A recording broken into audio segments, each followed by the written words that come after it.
Good evening let me open the regular meeting of the St. Helena City Council for April 26, 2016. The council met in closed session beginning at 5:15 on two matters. There is no reportable action. Oh, am I wrong about that? Well, the council did give direction to initiate litigation, and if and when that litigation is ultimately initiated, the details of that litigation, including the identity of the parties and the complaint itself, will be made available to the public upon request. Okay, good. That takes us to the Pledge of Allegiance. Mr. White, will you lead us in the pledge? I pledge allegiance to the flag of the United States of America and to the republic for which it stands, one nation, under God, indivisible, with liberty and justice for all. Roll call. Mayor Galbraith, Here. Vice Mayor White, Here. Councilmember Kroll, Here. Doring, absent, Councilmember Pitts. Here. All right. Public forum. This is an opportunity for members of the public to address us on matters not on our agenda, and public comment is limited to 3 minutes. Mr. Ellsworth. Jeff Ellsworth, 1434 Sylvaner. I read a version of this at the County Board of Supervisors meeting today. Our citizens need to know that in 2008, the Napa County Board of Supervisors changed the definition of the word agriculture in a general plan update here in our agricultural preserve. The public was never made properly aware of this continually impactful change that elevated marketing aspects of agriculture to be equal to farming and growing crops instead of subsidiary, as in the accepted dictionary and cultural definitions. The impacts of this change greatly affect every Napa County resident and property, basically repurposing the zoning of the entire county. That zoning is a protection for property investments of our citizen stakeholders who have a right to be notified if their zoning is going to be compromised. We feel the impacts in St. Helena as we are connected to the county by our water sources and roadways. Impacts of this change in definition include commercial encroachment on ag and residential zoning by event center wineries, environmental destruction, and safety issues such as increased binge tourism deaths. This change should have been put to a Measure P vote of the people as it intensifies commercial use on agricultural growing lands, as we know them in the traditional accepted definition of the word agriculture, a word that belongs to all of us, and yet it was co-opted. It was spirited away. In bypassing a vote of the people on an issue of this magnitude, with a word as primary to the thread of all civilization as the word agriculture, with provisions in place such as Measure P intended to ensure that vote, tens of thousands of Napa County citizens were denied their voting rights and their civil rights were violated. My civil rights were violated. I will further clarify. If a government body without true public process can change the definition of a word in our government governing documents that carry such fundamental importance as the word agriculture through the whole history of human civilization, what other fundamental words could they then change? Words like accessibility, as it pertains to water accessibility. Words like assemble, as it pertains to right to assemble. Words like freedom, as it pertains to freedom of speech. Do we think the word agriculture has some lesser meaning as it pertains to the bread of life through human history? The error must be realized. Changing definitions of fundamental words in governing documents is a very dangerous game our county officials should not be playing. How strange it is to be here fighting for my civil rights, our civil rights, in my home county, Napa County, California, in 2016. Who would have thought? But I will be standing up to get my word agriculture back before we start losing other words as well. County officials must protect the rights and safety of our citizens. Thank you. Thank you. Any further public comment?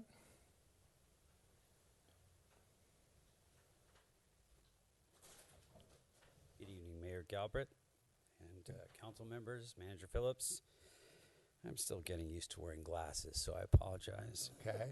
I don't think I'll ever get used to it.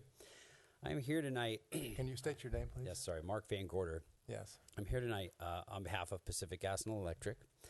We're talking with staff. We have been talking with and we'll be talking with some private property owners, tree commission members, as we are taking a look at the safety of our gas transmission line up and down the valley in Napa and frankly throughout our service territory.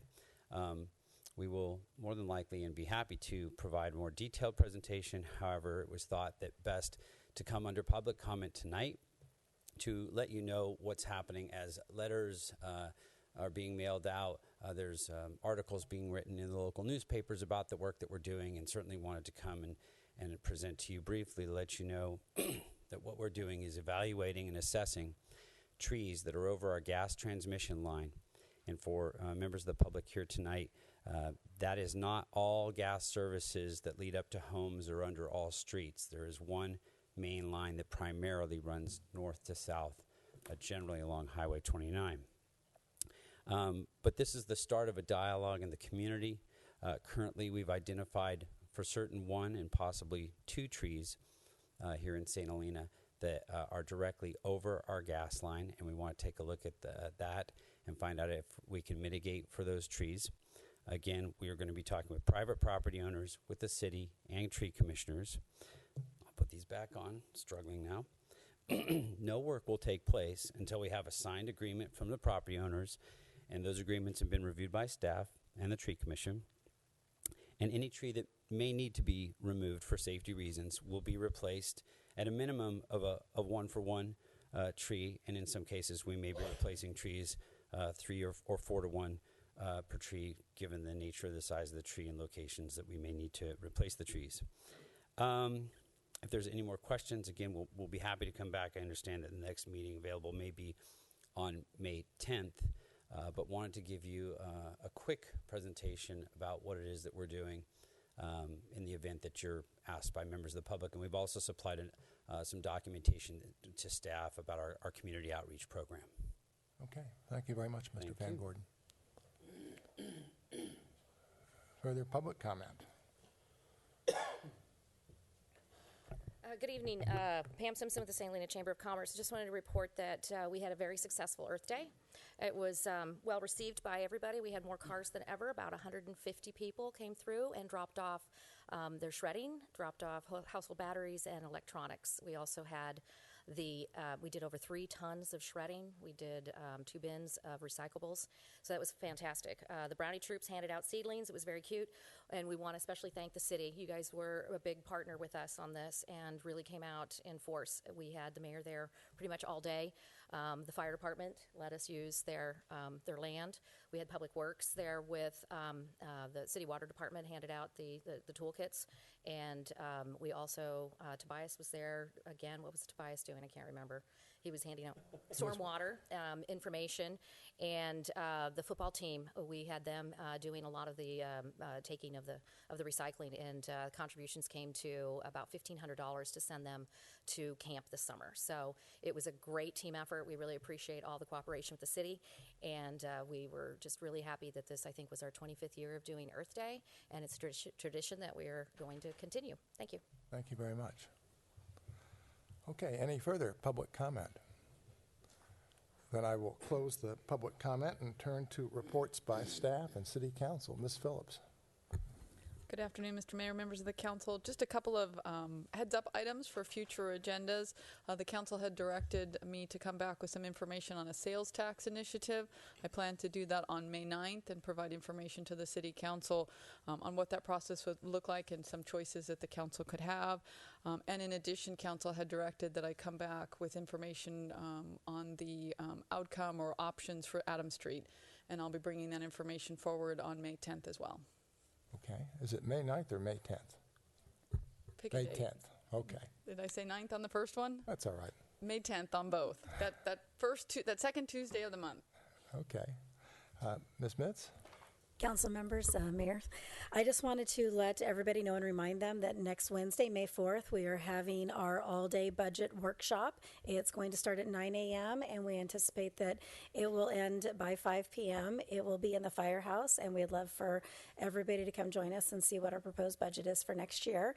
In addition, I'm very happy to report that we finally got our audited financials for 2014-15. So as many of you know, we did have a new auditor after 23 years of the same auditor. So this year was a lot longer process, a little more difficult process. So hopefully by the end of May, we'll be able to wrap that up and present it to council and to the public.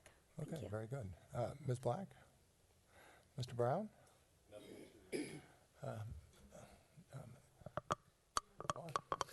Thank you, Mayor. I just wanted to briefly announce that the second study session on the general plan will be held with the Planning Commission on May 17th. So we had a study session at the last meeting, and another one will be there. So we're just trying to get the word out, let the public know that item will be before the commission on the 17th. And also, I'm happy to announce that escrow closed on 684 McCorkle yesterday with Our Town St. Helena, and they took possession of the keys today. And we expect to be seeing applications for their self-help affordable housing project on that site any day. Very good. Mr. Palmer? I have nothing this time, thank you. Mr. Pitts?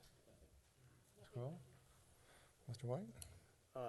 I just wanted to bring to everybody's attention, last week at our WIC meeting, our Watershed Information Conservancy meeting down in Napa, we were presented with the Napa County Comprehensive Groundwater Monitoring Program annual report, and it is available online at napawatersheds.org. It's a very comprehensive report on what the situation of groundwater is in Napa County. It's technical, but good reading. All right. And is there a bottom line? Is the situation relatively good? Yes, at least in the valley floor it is. We seem to have a consistent groundwater recharge that's been going on since the 1950s. Good. So. All right. And Ms. Simpson basically stole what I was going to say, but in addition to the city employees she named, Mr. Haller and Carlos Uribe helped us all during the day. It was really a great turnout by both the community with strong support from the city and other organizations. It was quite a pleasure to participate in it. All right. That takes us to our staff briefing by Ms. Toole. So Ms. Toole went home sick today, so I'm going to be filling in for her. Okay. Waiting for the slides to load up there. Well, she spent the day at Earth Day too, but Ms. Simpson mentioned her, so.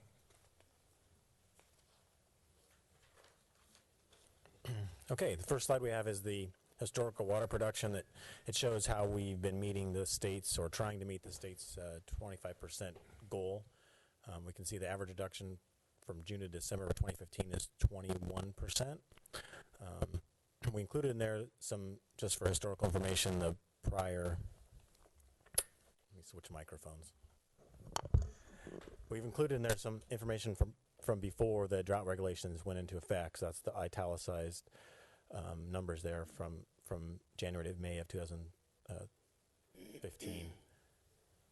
So you can see in March we're at 6.67% reduction. So we still have a ways to go. We were doing pretty well there for a while in the late fall. We look to have slipped a little bit. So I'd like to encourage folks that even though we got some rain and Bell Canyon is full, the governor's order still stands that we should be conserving.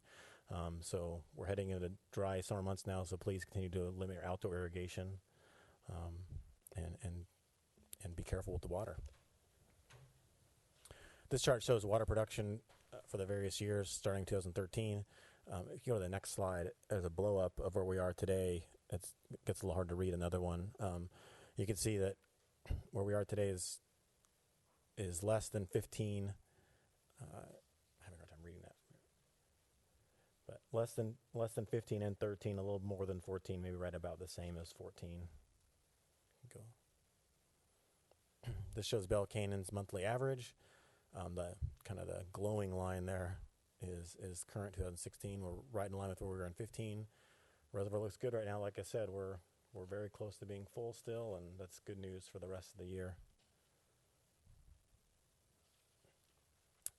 One thing Ms. Toole has been tracking is this public service announcement video contest that the area, whole Napa County region put on for water conservation, and she's listed the first place, second place, third place winners there. I think we have the first place video that we can watch. They will be screening them in May at the Cameo Theater here in town.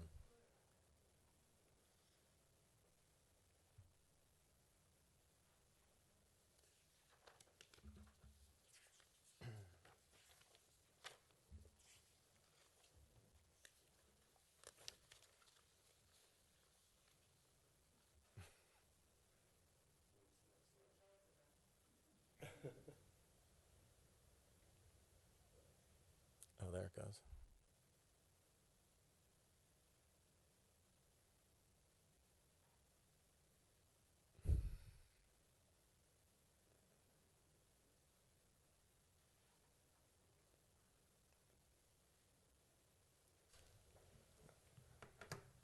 Should we go on?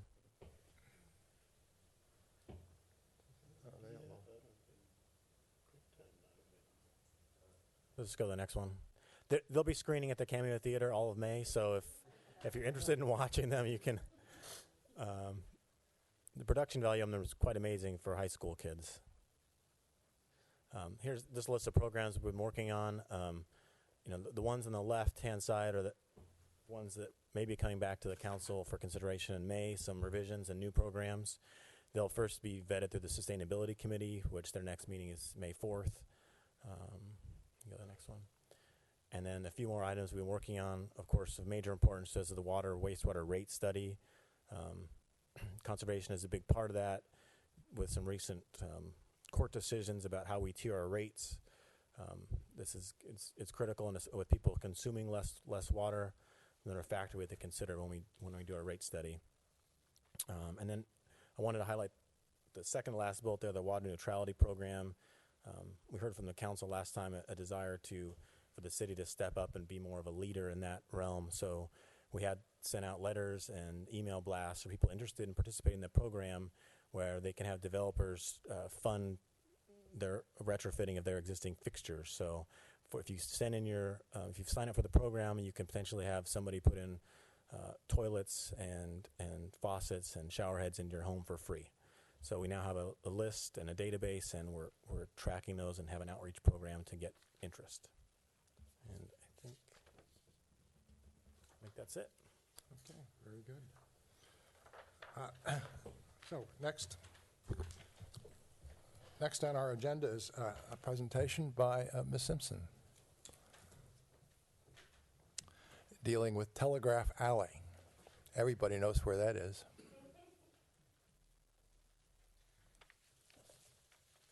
Good evening. So we're waiting for the presentation. It might be a technology challenged night. Okay. So thank you for letting us come here tonight. I appreciate it. And the last thing I wanted to do is steal the mayor's thunder on Earth Day, so I'm sorry about that, because especially when you're here asking for more help on things, the last thing you want to do. But I was remiss, I forgot to mention our two sponsors, Umpqua Bank and Upper Valley Disposal, who put a lot of effort and time into Earth Day. If you click down on the lower right-hand side, the double arrow there, it'll fill the screen. Right there. Yep. Okay. So thank you so much for having us here tonight. Oh, we got to back up a little bit. 2 slides before. Yeah, there we go. Let's start there. All right. Again, sorry. I'm Pam Simpson with St. Helena Chamber, and tonight I'm actually here. It's automatically playing, so we're going to have to play with that. Tonight I'm actually here representing the St. Helena Renaissance Foundation. St. Helena Renaissance is an organization that was made up of, I think we can stop it. Jeez, there we go. It's paused. Okay. All right, there we go. Founded in 2007 by the downtown merchants, by residents who wanted to see Main Street look as best it can, the Renaissance has a mission to work with the city to enhance the character of St. Helena and mainly of Main Street. It's developed a master plan to really improve the look of Main Street going forward, which includes parklets, bump outs, and new opportunities for electrical, and of course, at some point, improving our sidewalks. As an example of our work, I wanted to show you this virtual tour of Main Street. This is a digital survey that we completed in 2014 and intended to capture 1 million location points on Main Street. The cool thing about the survey is that it can be used to create renderings, and actually I brought samples of the renderings that this has the potential. There you go. There's plenty for the public too.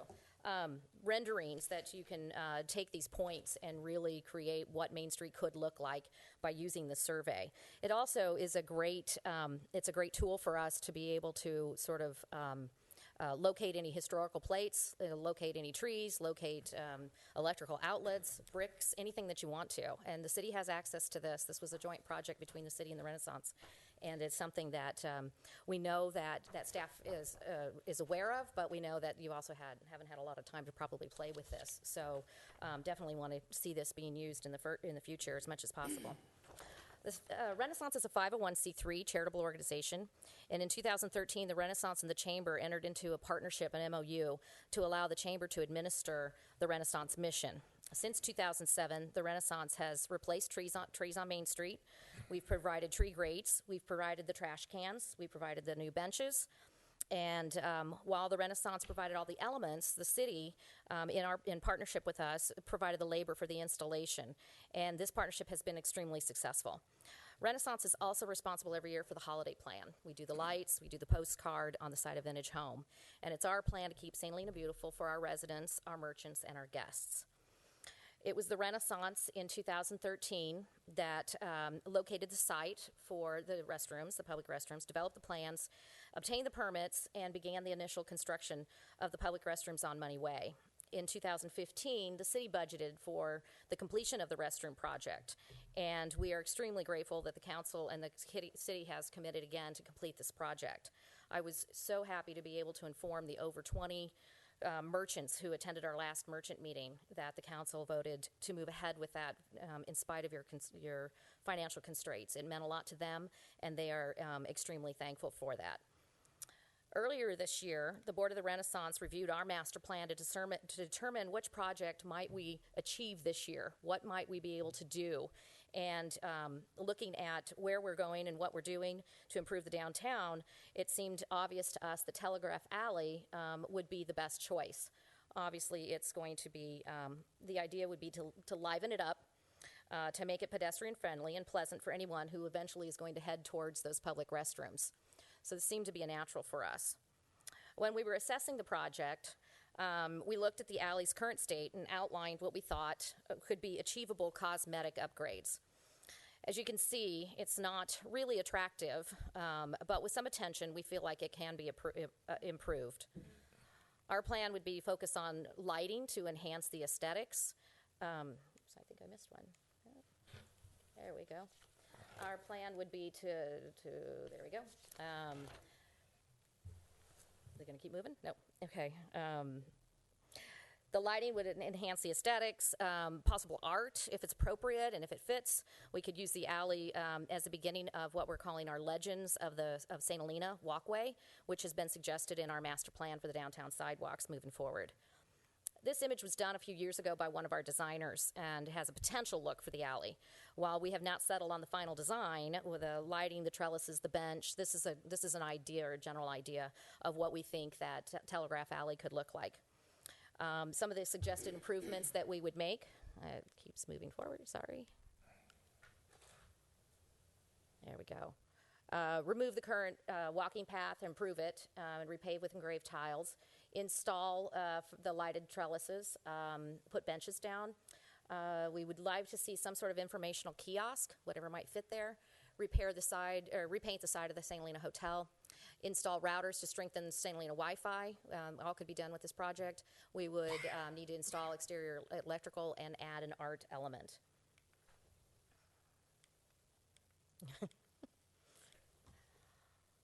Might be the last time I use this program. So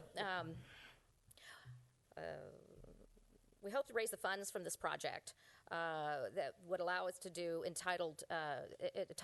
engraved tiles, not only for residents, but it would begin our Legends program. This program, larger tiles would be used would be reserved for legends who fit a specific criteria. We hope to work with the St. Helena Historical Society, who would help us qualify these legends, and they have initial interest in helping us do that. And those would be reserved for people who've really made an impact on St. Helena in our history. Smaller engraved tiles would be affordable and available to anyone who would like to be part of the walkway. We hope the alley to become a place where families can leave their mark, or they can make a statement, or they can remember a loved one. It is a possibility that we could find a donor who would want the naming rights to the alley. We haven't checked into the historical significance of the name of Telegraph Alley, but we feel like it could be recognized alongside a donor who might want to help us pave the way for Telegraph Alley to move forward. If possible, a touchscreen kiosk would be a nice fit for this spot. It's a great place for us to be able to advertise and market St. Helena, keep people in town, advertise our restaurants, and we're thinking that probably a flat screen and with an enclosure for a weatherproof enclosure would probably be the most appropriate and would fit in Telegraph Alley. But feel like it could be part of this program. And St. Helena needs an art program. We know this, and everybody seems to agree. This is one of those why not situations. Maybe we would have the opportunity here to actually do something on the side of one of the walls to improve the look of Telegraph Alley and also provide some sort of interesting art.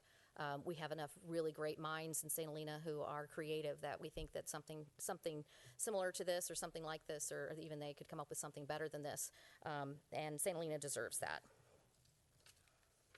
The budget for the whole project, this is the preliminary phase. This is based on the Renaissance holding, the nonprofit holding the permits and getting the encroachment permit and probably doing the work ourselves. And the cost was determined by a local construction firm who gave us this initial estimate. Depending on the city's involvement, the budget could change and would also change the fundraising as well. What we are looking for tonight is feedback and the level of support in order for us to determine whether or not to move ahead with this project. The timeline and the outline in your packet is ambitious, but we feel it's doable. And we're not going to be able to do this without the cooperation of the city. There would be some staff hours that we would need to assist us with the project.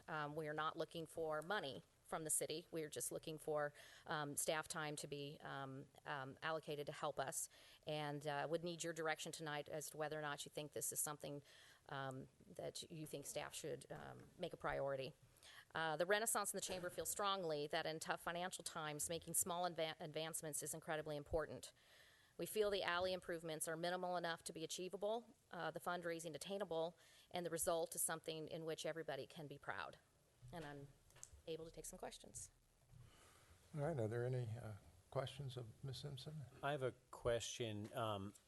In this rendering, I really like the idea. It's sort of like the parklet idea. Uh-huh. And I'm just curious, is it like 2 spaces that we would lose there? 2 parking spaces to create a parklet like that? Look at this top rendering. It's just, yeah, this is a master plan with ideas, and so all of that would be left up to the city and everybody to decide on. We already know that there's a couple places on Main Street where there are fire hydrants that are already, there's no parking there, so the idea of being able to maybe use those areas.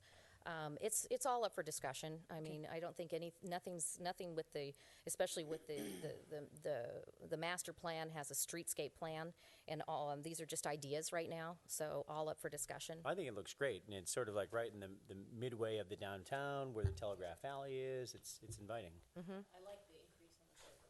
Yeah. Mm-hmm. Well, I like the thought of a pretty access to the bathrooms. Yeah, I know. Yeah. Something that makes it so it's not intimidating going down that alley at night. It can be a little dark. It's narrow, but we think that there is enough space there that we could make it pretty.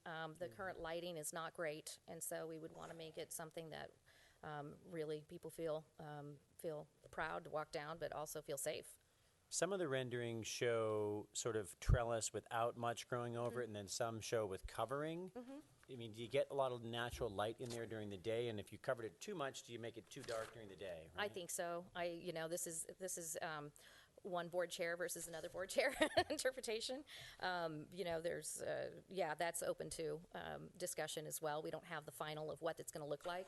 Tonight is just to get an idea from you as to whether you think this is something, it's a public right-of-way, so we would need, obviously, permission and assistance from the city, and then we'll start moving forward. I personally think that, having too much greenery or something would probably not allow the sunlight in, and that would be dark.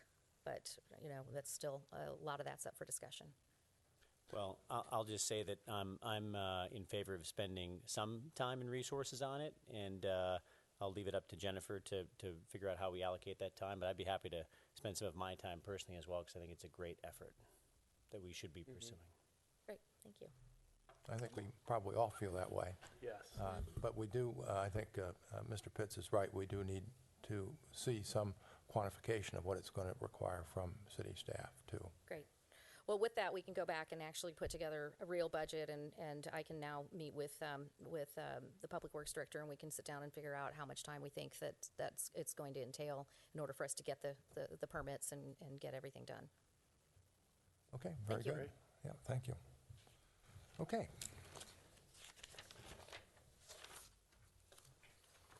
That takes us to our consent calendar. And again, with respect to the consent calendar, any member of the council or any member of the public can take an item off of consent, in which case we'll go through the normal process. Just speak up or tell me at the end with respect to the item number if you wish the item to be removed from the consent calendar. So, item 10, consideration and proposed approval of regular and special meeting minutes of, and these are city council meetings, and they range from September 8th, 2015 through December 8th, 2015. Quite an effort by Ms. Black, to tell you the truth.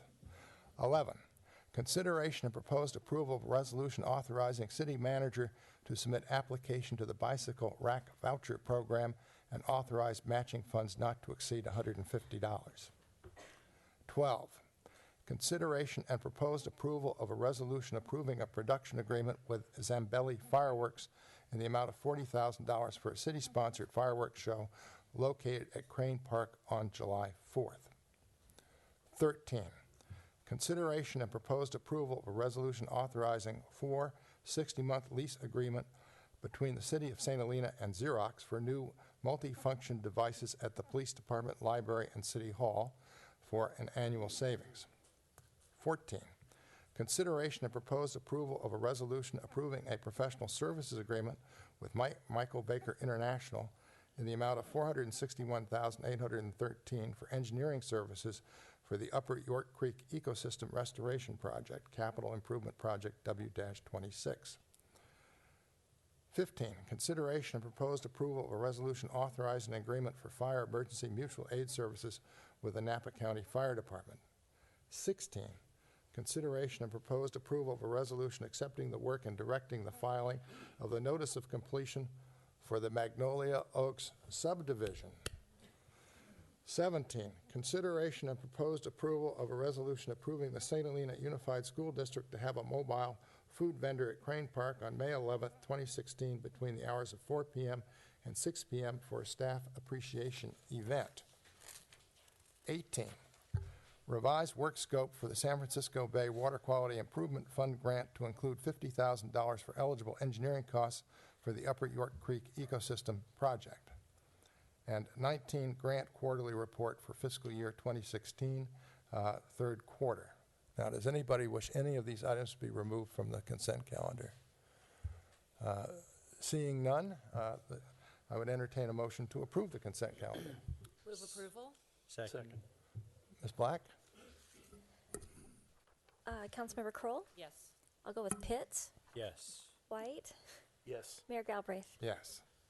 So that takes us to our public hearings, and the first public hearing is consideration of an appeal of a planning commission decision to deny a covered parking variance and design review to renovate and remodel the existing home, including construction of a new 402-foot second unit at the property located at 1508 Spring Street in the medium-density residential district. Mr. Hausch? Thank you, Mayor. As you mentioned, the item before the council tonight is an appeal of the Planning Commission denial of a request for variance approval to eliminate the requirement for covered parking, and design review to construct an addition to the existing historic home and construct a new second unit at 1508 Spring Street. The project originally came before the Planning Commission on December 15th of last year.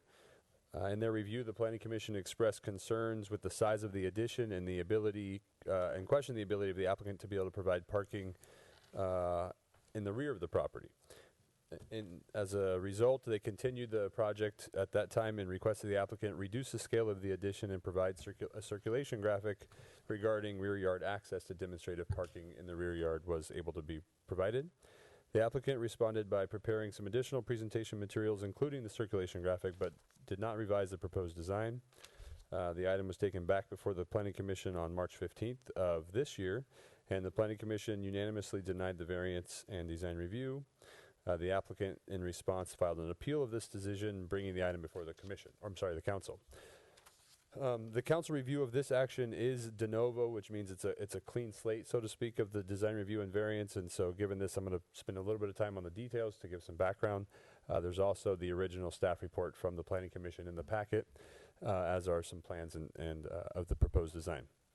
So the existing home on the property is a 983 square foot, 2-bedroom, 1-story home, and the parcel is approximately 7,000 square feet.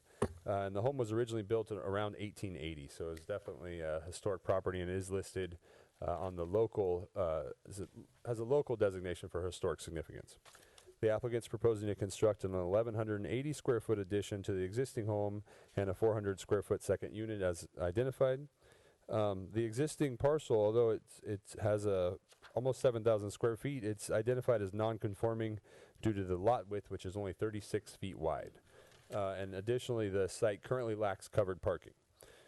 Intensification of the existing development, so the addition of the square footage to the home and construction of the second unit, was identified or required the review of parking requirements, triggered the review of parking requirements, and a new or single-family home and a granny unit or second unit require 3 on-site spaces, one of which must be covered. The applicant filed the variance to obtain relief from the covered parking requirement, citing the 36-foot wide width of the parcel and the historic designation of the structure. Staff originally supported this variance and recommended approval to the Planning Commission. The Planning Commission, in their review of the project, expressed concerns over the massing of the proposed addition and cited neighborhood context, some floor area ratios of surrounding properties, and policies which recommend providing parking in the rear of dwelling units.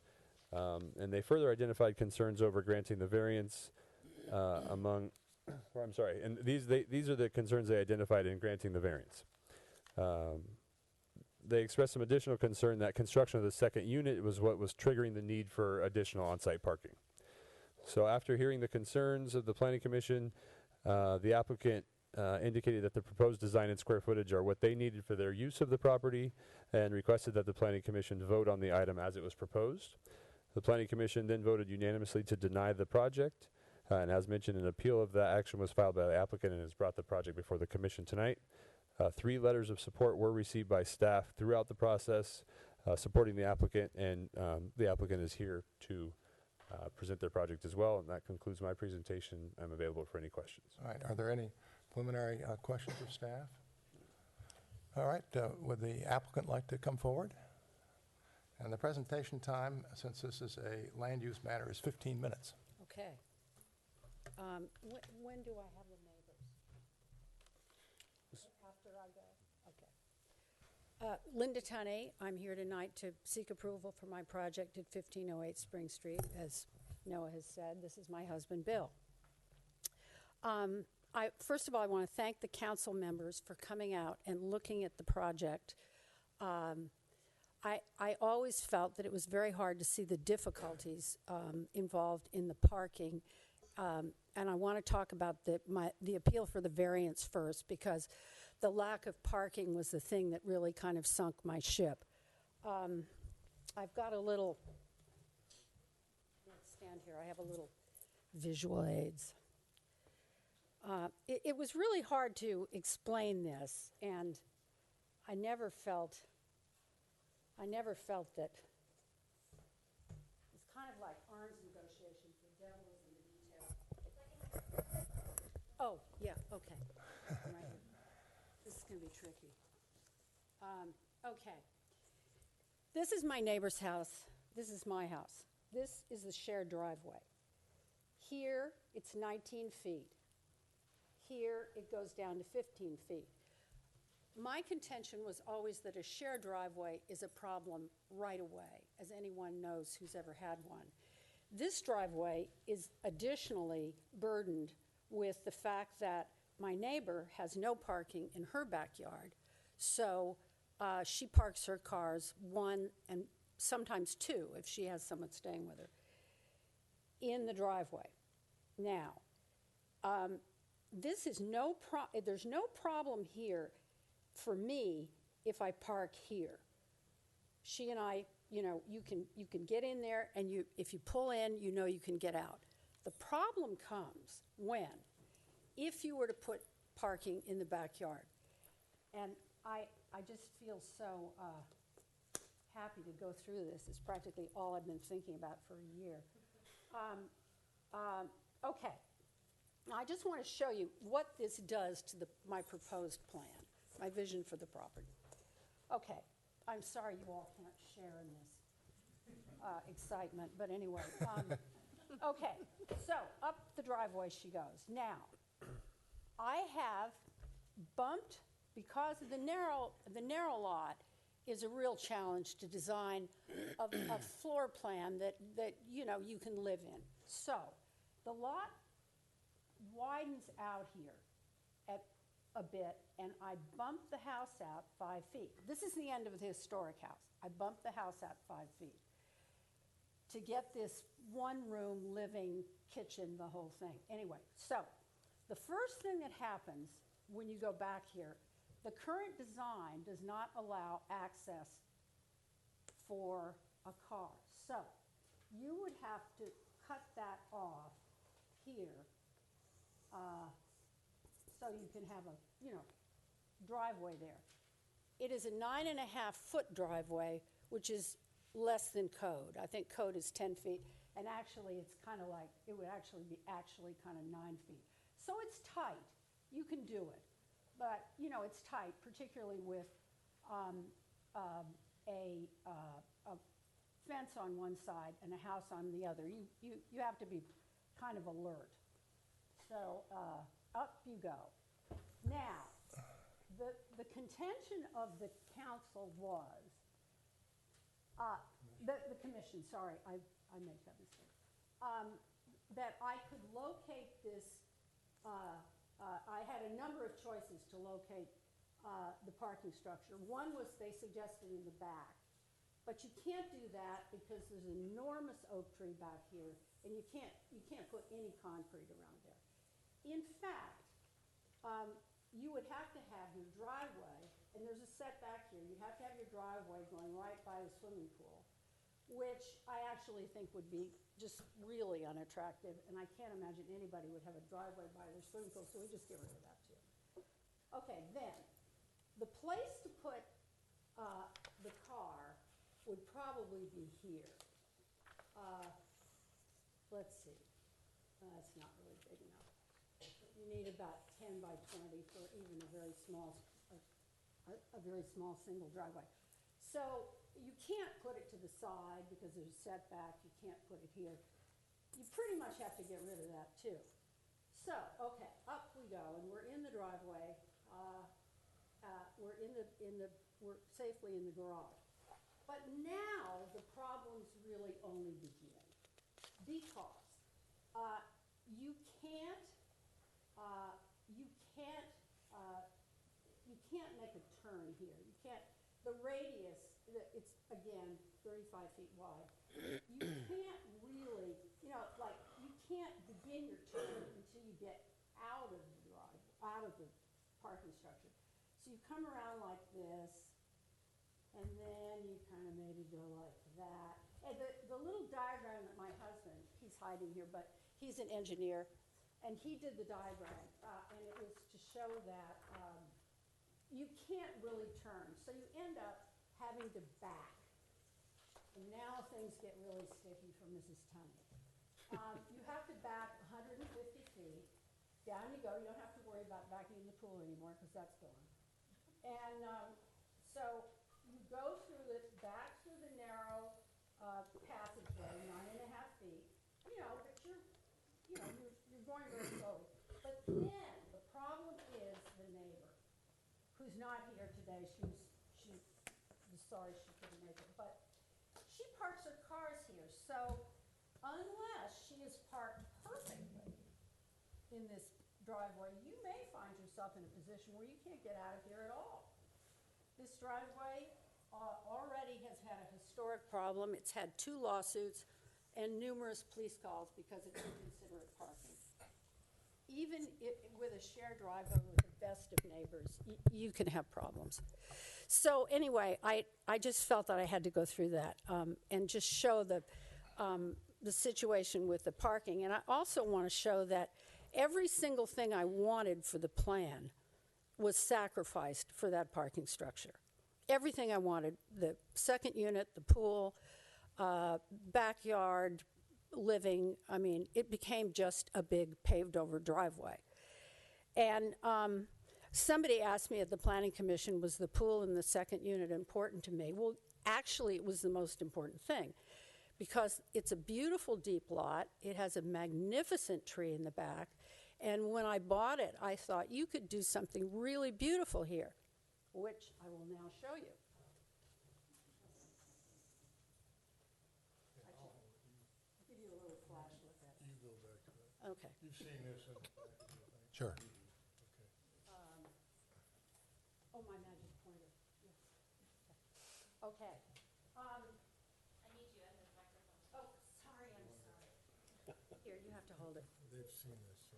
Oh, that you've all seen this. You had Sure. you had this in your packet, but I just wanted to show you. This was the main residence. This is the residence. Okay. Now, I'm excited to talk about the plan because I'm very excited about the project. My husband and I have been in St. Helena for 35 years, and we love it. We have a wonderful house and a garden that has gotten much too big for us. We're kind of looking at, I don't want to say a reduced lifestyle, but certainly something downsized from what we have. And I had been looking at this house for a long time. My neighbor lives next door, and when it became available, I was just thrilled. I mean, I think it's kind of has a kind of a lovely proportions to the front, and I knew that the people who'd had it before me had been unable to get their design by this through Juliana Inman, the historical architect. She turned it down. They wanted to actually tear it down and replace it with a similar structure, and at this point, though, the one thing that it could have, if I had been allowed to tear it down or, really not tear it down, but alter it a lot, I could have accommodated parking. When I was faced with a 35-foot lot and a historical structure, I just couldn't do covered parking at the side, and the city did not want, and I think it would have looked terrible, parking covered between the two houses. So the only option for the covered parking, which was the backyard, which I didn't want, and I didn't think I could ever back out of. I actually haven't met anyone who thought I could back out of it successfully. Aaron and Noah saw right away that I was not a candidate for this kind of a maneuver. And I was going to say, I don't like to play the age card, but I'm in my 8th decade, and I just couldn't do it, back out like that. So now Bill says I'm supposed to talk about the design. Okay. So we found this little jewel, and I have to thank my husband now when he first saw it for not wondering what the heck I was up to and this falling down wreck. But anyway, we both were pretty excited about it, and we love the historic architecture of St. Helena. We love, what's happened over the past 30 years.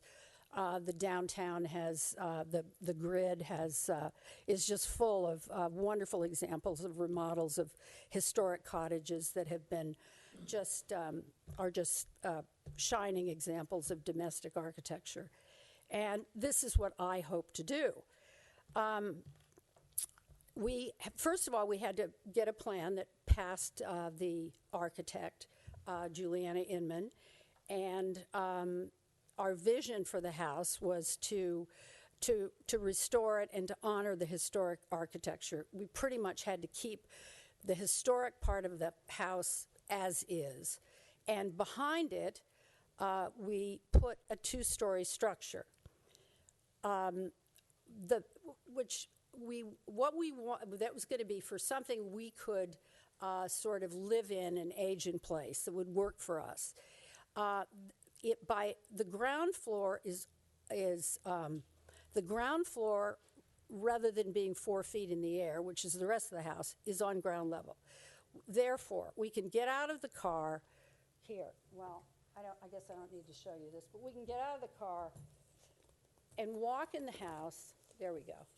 And walk in the house all on one level. We have everything in here that two seniors could want: the TV, the kitchen, dining. There's a half bath over here.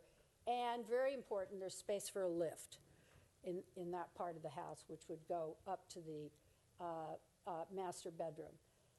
So we thought this was a pretty slick plan. And then we walk outside, and we have the covered entertaining area, barbecue, eating, and pool, which I think is sort of beautiful to look at, in the daytime and at night. And then looking across here, again, trellis, and the proposed second unit, which actually is going to look something like this, although that's just a picture I got out of Pinterest. But that is kind of what it looks like. So, the second unit is important to me because we're really trying to design this house for not only for right now, but for whatever is coming for the future. And I'm trying to really think ahead, although it's sort of not always a very pleasant prospect. But if I needed a caregiver, it would be an excellent place for one. And, what with the property being near town, you could walk to town, it seemed like a really great fit for us and how we wanted to live. I've talked to all the neighbors that I can. They're John Kelly here? Oh, good. Okay, John Kelly's here. There's a couple of them that are going to speak. My one neighbor next door who really wanted to be here because she is breathless with anticipation at having this place redone. I mean, it's really pretty bad. I know you've all been in the backyard, and not only from people on Spring Street, but from the people in the backyard on, is that Tainter? Tainter, yes. Tainter, they look at the back too, and it's pretty dilapidated. So I've talked to everybody. I think this is going to be.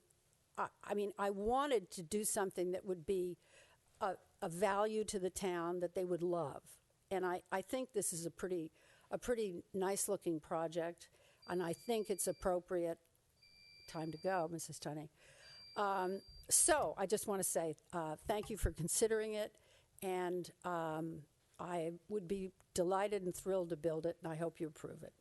Thank you very much. Thank you very much. All right. Are there any folks that wish to speak in support of the project? Yeah, just one at a time. Hi. I'm Heidi Holzhauer, and I live across the street from the Tunney residence, and I look at that house all the time. And I am in support of them redoing this home and remodeling it. I think it's a great opportunity, and I'm really happy that somebody who's lived in this community for so long wants to come in and redo a home that's already here as opposed to rip something down and build something that doesn't fit in the neighborhood. So I hope that you will consider the plan for 1508. Thank you. Thank you very much.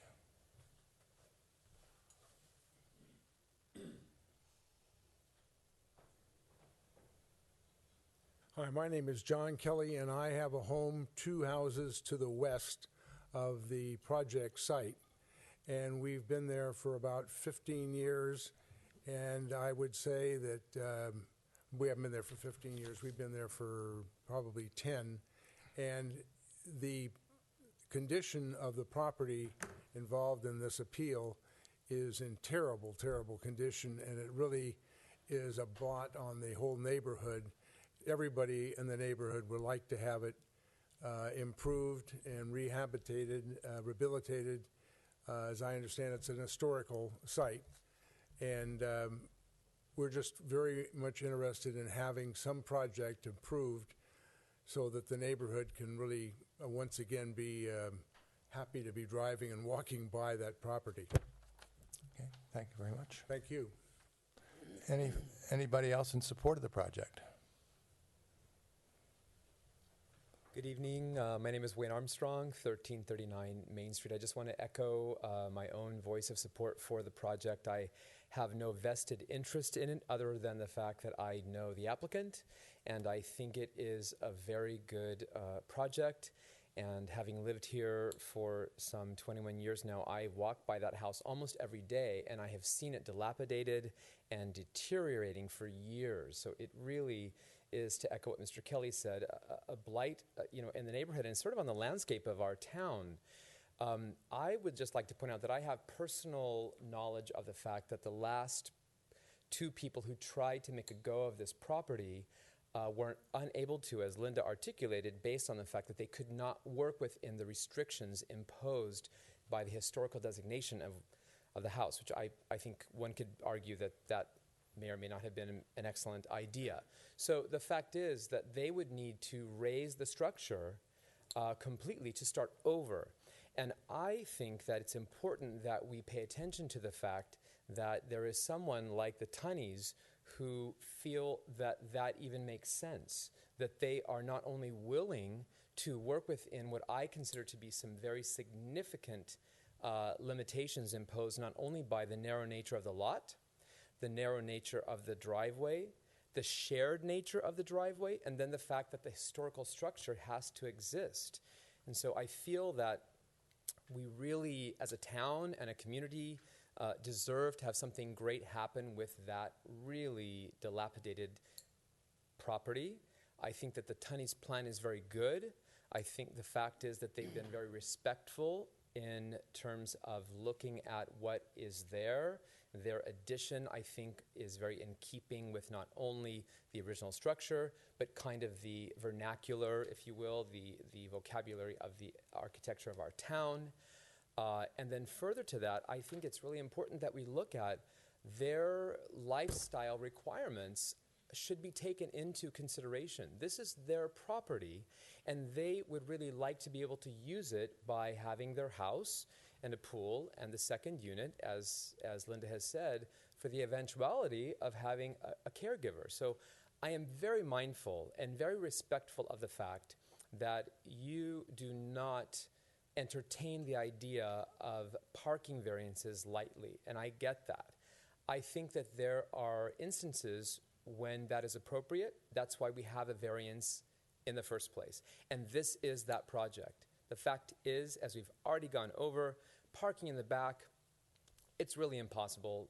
The three-point turn could not happen. Backing out, fraught with all the things. I won't repeat everything you've already heard, but I would just like to say that I do support this project completely, and I hope that you will as well. Thank you very much. Are there any further speakers?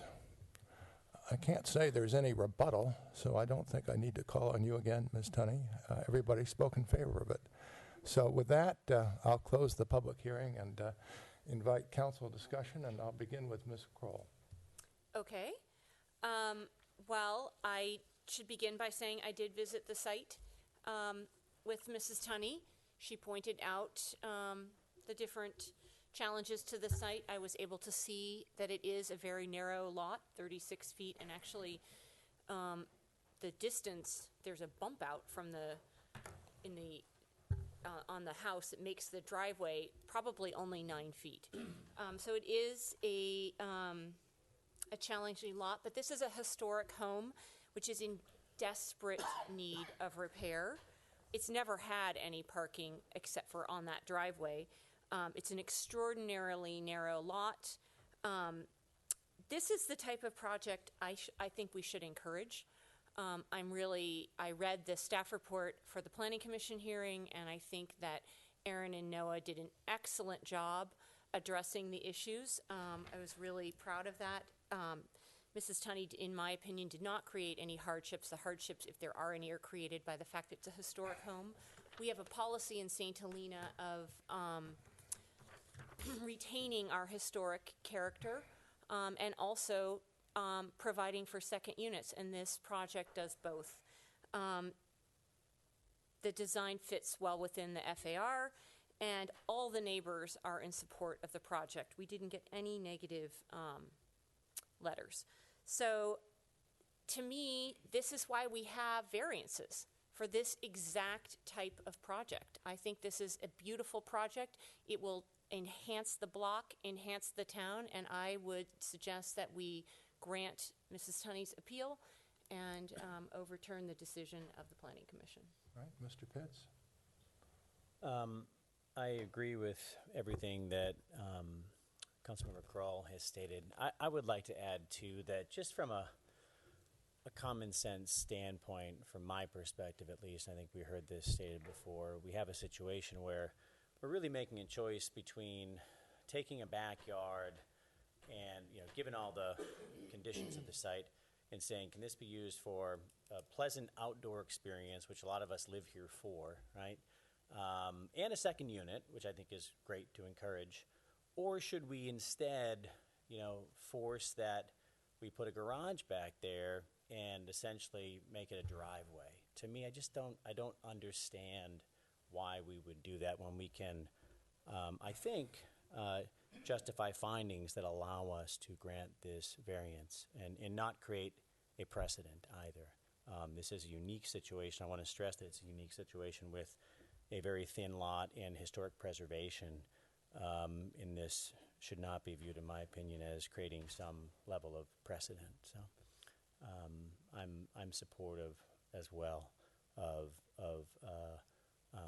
overturning the Planning Commission decision and granting this variance to allow the Tunneys to move forward. Mr. White? I would like to echo both of my colleagues' comments. I did meet with Mrs. Tunney and I did walk the lot, and I think I got a pretty good sense of how narrow it is, and I think just the narrowness of the lot would justify the variance itself. I don't think that there's any reason that we should, inundate the lot any further on its width with something that I don't think is necessary to be able to park in the backyard. I've driven down Spring Street a number of times, and I don't see that it's a big parking challenge on Spring Street. So I don't think that that should be considered a burden to the neighborhood. I applaud the care and everything that you've taken to restore the historic significance of the project, and I really didn't see a problem with the size of the house. It's within the FARs, and I think with the back part of the house only going up another couple of feet, it wasn't significant. So I would also support granting the appeal and overturning the Planning Commission's. And so it's my turn, and my view is a little different.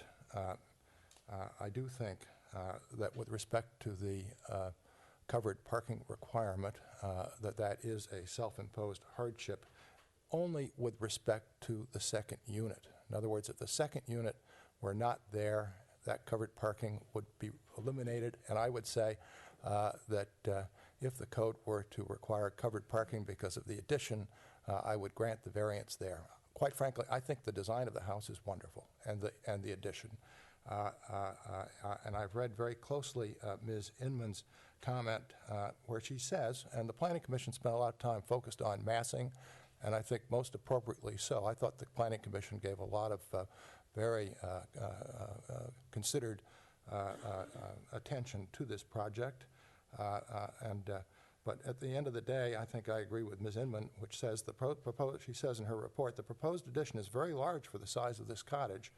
But then she goes on in the paragraph to discuss how that the massing is mitigated by the design. And of course, she's a wonderful design professional, and I accept that design judgment. Like my colleagues, I consider it impossible, quite frankly, to get a car down the side of that house safely.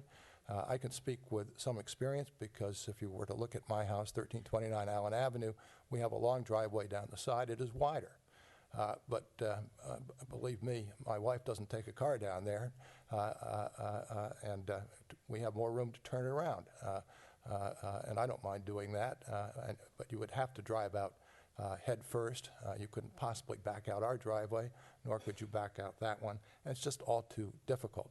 As I said, my major difficulty is the problem with the additional parking space that comes with the second unit. Otherwise, I'm completely in favor of this project. So I would grant the appeal in part.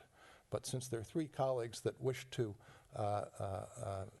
approve the project fully, the chair would invite a motion to that effect by one of my colleagues. I move to grant the Tunney's appeal and to vacate the decision of the Planning Commission denying their project. Is that how it has to Can be? I just add to accept the required findings? I think you want to state that. Accept the required findings. And then everything else. Or you amended to say accept. And to accept the required findings and approve a variance to the covered parking requirement and design review for the proposed remodel and expansion to the residence located at 1508 Spring Street. And I'll second that. Councilmember Kroll, Yes. White, Yes. Pitts, Yes. Mayor Galbraith. Partially yes and partially no, You gotta go yes or no, Alan. as I explained. Again, well, at the Planning Commission, it was kind of split, and certainly I've been very clear that I approve the design of the house. My issue only is with respect to the covered parking requirement, and the way I would handle that would be by eliminating the second unit, which reduces the amount of parking, as I see it, as I tried to explain. With the addition, it's still a single-family house, so you're not adding additional parking with the addition. It's the second unit that is, I So think, you're a caused no. the problem. For the record, could I For have the record, a I'm yes? a no. All right. Or a no. A half a no. A no. Mr. Mayor, for the record, for your city clerk, what could I have the? No. I think I've been clear enough. Any event, good luck with the project. Yes. And it's certainly going to be a wonderful change on Spring Street. Off the record, And there's nothing off the record here. you would think we're old enough not to tear up, but we are. Okay, very good. Okay, that takes us to our next item.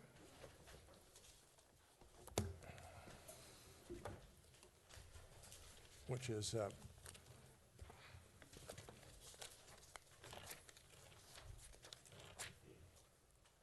#21. Oh my goodness, it's a lot to read there. But I'm just going to begin by saying introduction and first reading of an ordinance considering amendments to Title 17 zoning of the municipal code as further elaborated in item 21 on our agenda. And I guess, Mr. Carnegie, you're the spokesperson on this one? Yes, Mr. Mayor, members of the council. The key really to understanding this agenda item is to understand the historic and procedural context. And to do that, you really have to go back to the 2009-2014 housing element. In that housing element, which is not the current housing element, the city agreed to make multiple family housing a permitted use in the medium and in the high density zones. And if you look at the amount of acreage that totals in the city, it comes out to be a pretty high number. Roughly 85% of the city's residentially designated property would have had multiple family housing as a by right use. The city in the housing element update, which is the current housing element, which was 2015 to 2023, was able to the city was able to successfully negotiate with the state to come up with a much more balanced, reasonable approach in terms of this issue of making multiple family a by right use as opposed to requiring a use permit. So instead of the entire medium density zone, which is roughly 430 acres of the city, the city in the housing element committed that the 7 properties that are medium density zoned that are designated as housing opportunity sites would have multiple housing as a by right use. So essentially, the change went from roughly 430 acres of the city to 30 acres. The other element or provision committed to in the 2015 housing element update as it relates to making multiple family a permitted or by right use is in the high density zone, and that was a position where HCD was completely non-negotiable. They were adamant that for the city's housing element to get state approval, the city had to take that step. I'd also note that if you, in reviewing the housing element, there are design guidelines that were agreed to be prepared in conjunction with the general plan update. However, with the delay of the general plan update process, the design guidelines have been delayed. And as a practical matter, at this point, they are not in place or ready to go. Also, as a practical matter, though, the design guidelines really would set design parameters for the multiple family housing, and there's wording within the housing element that specifically states that these design guidelines will facilitate, not hinder, the production of high density housing. So those design guidelines really can't be looked at by any city or this city as some sort of tool to prevent or not allow high density housing to go forward. So the net result of this kind of context and going from the 4th cycle to the 5th cycle housing element updates are that there are 2 action items before council tonight, and these were items that were agreed to back in May of last year when the council approved the housing element. And those 2 actions are to designate multiple family as a permitted use on those 7 medium density key housing sites, and also to designate multiple family as a permitted use in all the land in the city designated high density residential, and that's roughly 85 acres. And kind of a final point I think it's worth putting forward or getting out there is that this is really kind of an unusual agenda item. Typically, with an item coming forward to council or the planning commission, for that matter, the city has really broad discretion about how it's going to act. And in this case, essentially, given the requirements of the state and given what was committed to by the city as dictated by the state in the approved housing element, the city has limited discretion. For example, the 7 key housing sites, the city at this point in time can't pick and choose as to which ones should or should not have multiple family housing as a by right use. That was a issue or item that was negotiated and once again dictated by the state back in in May of last year. Also, the way the housing element is set up, the state is very specific that it wants the city to act by some date certain. So the housing element had a requirement that these provisions in relation to making multiple family a by right use need to go into effect or be in place or be acted on by the city by May 31st of this year. So obviously that date is coming up. And then just as a matter of process, the Planning Commission on April 5th unanimously recommended approval of the changes that are currently before council this evening. So staff is recommending two things. One is to find the negative declaration adequate, and then two, to approve on a first reading the attached amendments to the zoning code, which deal with making multiple family housing by right in both the medium and high density zones. In the case of the medium density, only on the housing opportunity sites. With that, I'd be happy to answer any questions you may have. Are there any initial questions, Mr. Pitts? So the by right discussion and requirement for medium and high density designated zoning within a community, that's a statewide requirement that's been put into place recently. I want to make sure the community understands this. And can you explain that it varies from community to community because of the fact that, you know, our definition of medium might be different than Correct. another city, right? Because I think that's an important distinction here. Right. The city and its housing element is part of a general plan, and general plan has a whole bunch of elements. The only element that the city has to get state approval on is the housing element. So when the city brought its housing element to the state said, in a nutshell, if the city wants to get state approval of this housing element, and without state approval you don't have a valid housing element, and there's definitely legal and a number of other repercussions to that. The state indicated that multiple family housing had to be a by right use in the high density zone and in the medium density zone. And as you indicate, different cities have different terminologies in terms of how they describe their zoning districts. What the state focuses on is the densities allowed in that zone at the higher end. So the high density zone allows 20 to 25 units an acre, and that tipped the threshold from the state standpoint. And the medium density zone allows up to 16 units an acre, and with a density bonus, you can get up to 20. And the state said, we also want that zone to have multiple family by right. As I mentioned, we were able to negotiate a significant concession from the state. So instead of that applying to the entire medium density designation in the city, which is roughly 433 acres, we were able to get the state to agree that that would only apply to the housing opportunity sites as defined in the housing element, which occupy about 30 acres of the city. But and also as part of that discussion, the state also agreed that we could create a new zoning. That's correct. The state also acknowledged the fact that given this, the medium density zone has this it's very unusual. It has a very wide range of density allowed at the low end from 5.1 units an acre all the way up to 16.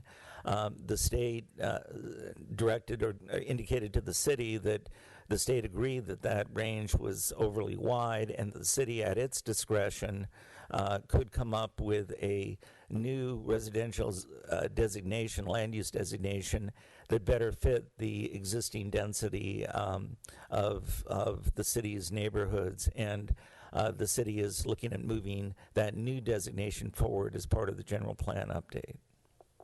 Thank you.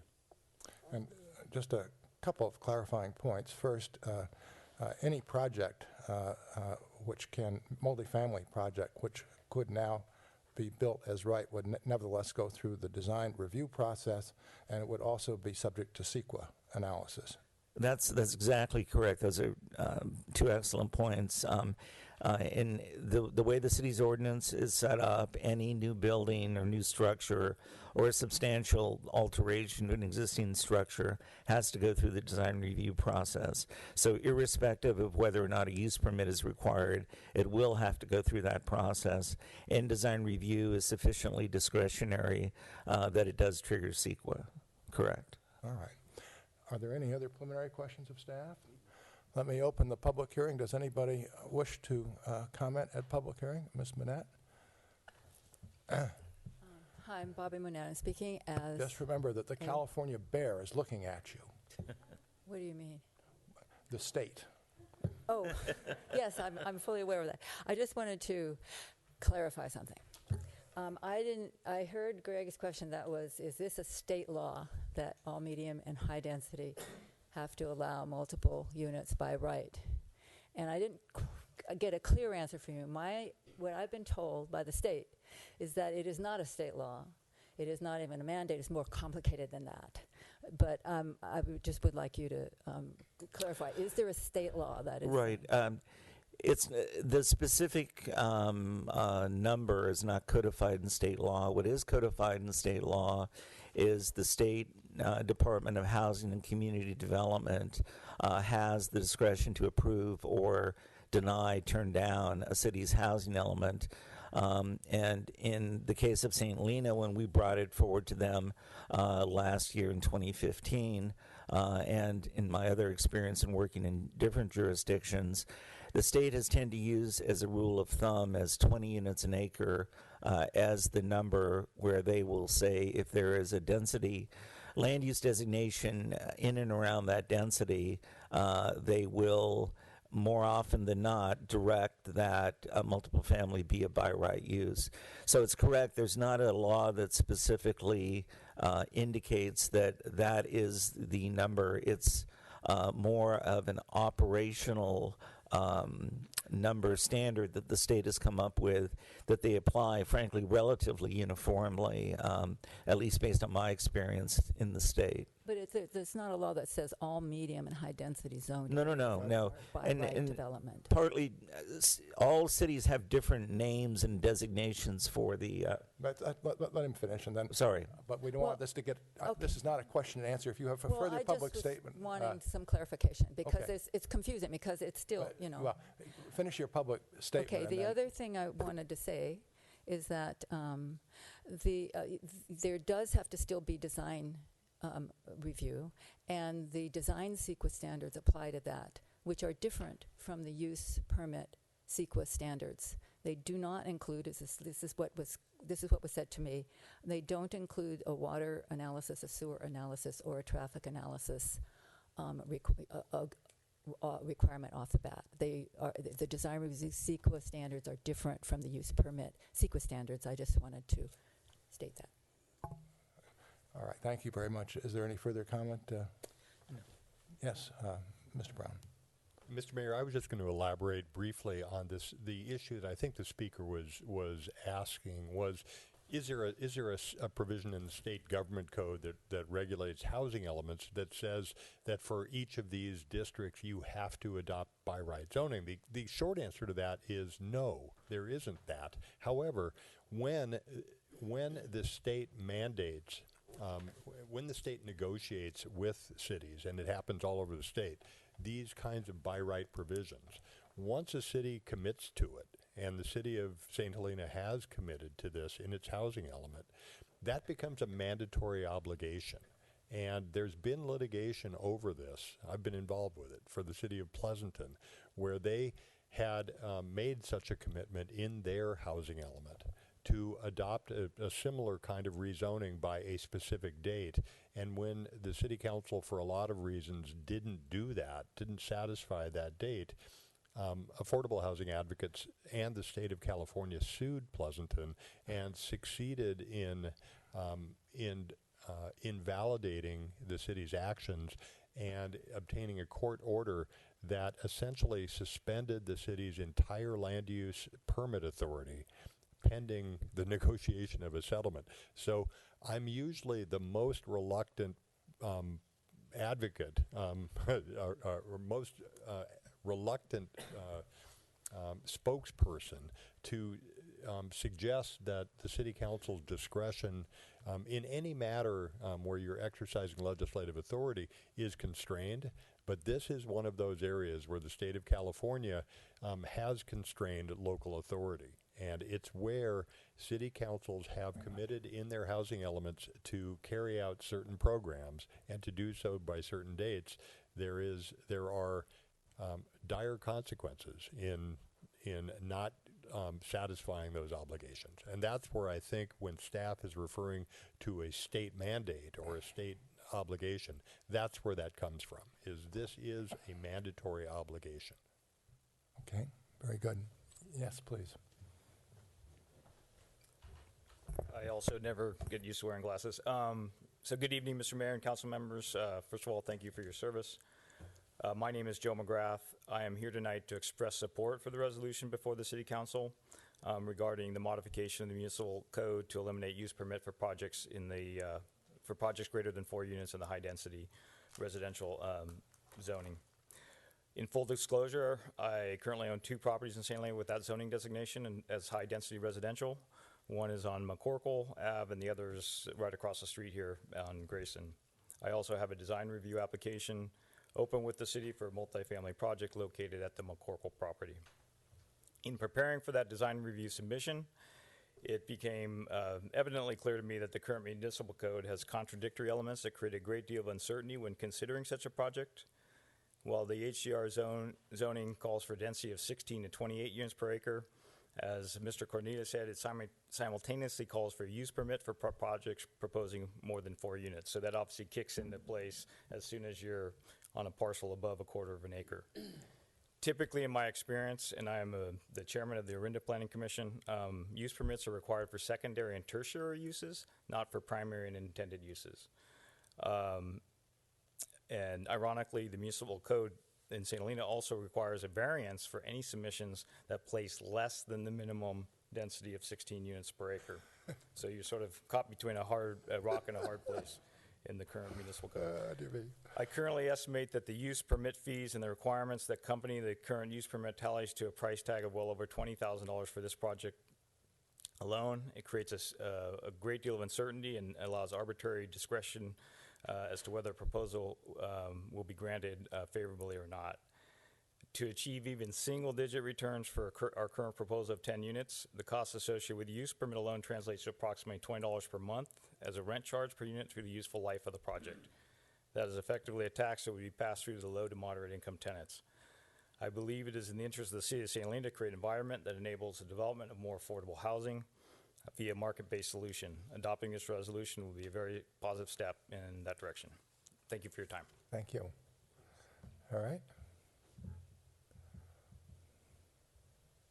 Hi, my name is William Wagner. I live at 1160 Hudson Avenue, and my house is in between 2 of the opportunity zones on both sides of the street. I don't disagree with the state's mandate. I don't even disagree that we need more multi-family housing in the city of St. Helena. I mean, I've seen the traffic go down the Napa. It's terrible. And if people lived here, it'd be a lot better traffic-wise. My issue is the zones were picked without any public input and no input of the people who live in the areas that are affected by the opportunity zones, which I think is a really aggressive term. So I just want to know if we can do anything to have some public hearing about how those opportunity zones were chosen. I was at the Planning Commission meeting, and the explanations were completely clear as mud. Everybody I talked to said they didn't understand how they're chosen either. We had no input. We had no notice. We had no idea that this was even happening until 2 days before the Planning Commission meeting. And that is my problem with this resolution. Thank you. All right, thank you very much. Mr. Carneglia, do you want to respond to that briefly? Sure. The opportunity zones, as I recall, were in the current housing element were carried forward from the previous housing element. As the speaker indicates, I don't believe there was a notice to property owners that were in whatever distance of the opportunity zones. There was an overall citywide notice when we updated the housing element. We didn't create any new designations, new opportunity designations with the new housing element, but there was not individual notice. I think it's worth pointing out that the opportunity designation, although in this case it has the issue of either by right or not by right, from the state's point of view, it's simply they're the ones that establish the criteria, come up with sites, and identify them. It's no guarantee of any sort of development happening. But from a process standpoint, the speaker is correct. There was no, not that I'm aware of, specific notice in terms of those sites being designated as opportunity sites. We did obviously do notice, and as part of the reason I'm sure the gentleman is here tonight, as part of the zoning change. But as part of the housing element process, no, there was not individual notice. All right. Yes, Mr. Ellsworth? Jeff Ellsworth, 1434 Sylvaner. So I'm looking at this, and it's saying introduce and waive the first reading. And I don't know if, the first or the point of having two readings, if the purpose of that process is to give citizens enough time to understand what are apparently very complex zoning changes. And some questions did come up at the Planning Commission, and they did vote unanimously, but I think there's this sort of trying to understand what part of this is mandatory and what part isn't. So I think that when I was at the Planning Commission, it felt like, oh, this has to be passed, nobody's got a choice, but there seems to be an element of it that is that was not part of the state's mandate, that was somehow a rezoning. So I agree that citizens need more time to understand this, and I'm wondering if that's the purpose of a second reading, is to give enough time to for people to understand what this is and how it works and what is mandatory and what's not. Thank you. Thank you. Mr. Brown, do you want to respond to that briefly? Well, the short answer is that the purpose of a second reading is to allow the public an opportunity, and the decision maker an opportunity, to consider this fully on two different occasions. The state has imposed a second reading obligation on general law cities for just that reason, such that they don't want decisions made on city ordinances just at in one fell swoop. In addition, state law imposes the requirement that this go before the Planning Commission at a notice public hearing prior to bringing it to you for a first reading and then a second reading. So it really is exposed to quite a bit of daylight during the process that culminates in your decision to conduct the first reading, which is what tonight is. When the staff report says waive the first reading, that doesn't mean that's a procedural shorthand for not requiring the mayor to read the entire ordinance to the public, but the ordinance that you're being asked to adopt and that the public has before it this evening is in the staff report among the staff packet for the city council. It's a transparent, open document, and so the ordinance is being considered and voted on by the city council in this first reading this evening, and then the second reading would be for that opportunity for additional daylighting to come before you again at a subsequent meeting. I don't know if that answers the question. Yes, I think it does. Yes. Paul Skinner. I live at 780 Kid Ranch Road, and I agree that we do have a housing problem, and certainly all over the valley. But I'd also echo the gentleman that was spoke before me, that there was no notification about this change and classification to people around these opportunity zones. And I find it interesting that going from 430 acres down to 30 acres, that somehow on McCorkle Street we ended up with a significant amount of potentially new multiple family and multiple use units that could, on a dead-end street, add as many as 50 to 60 cars, and a street that's very old and access is very poor. After the fires in Middletown, I do not want to try to even envision what it would be like with another 100 cars on our street.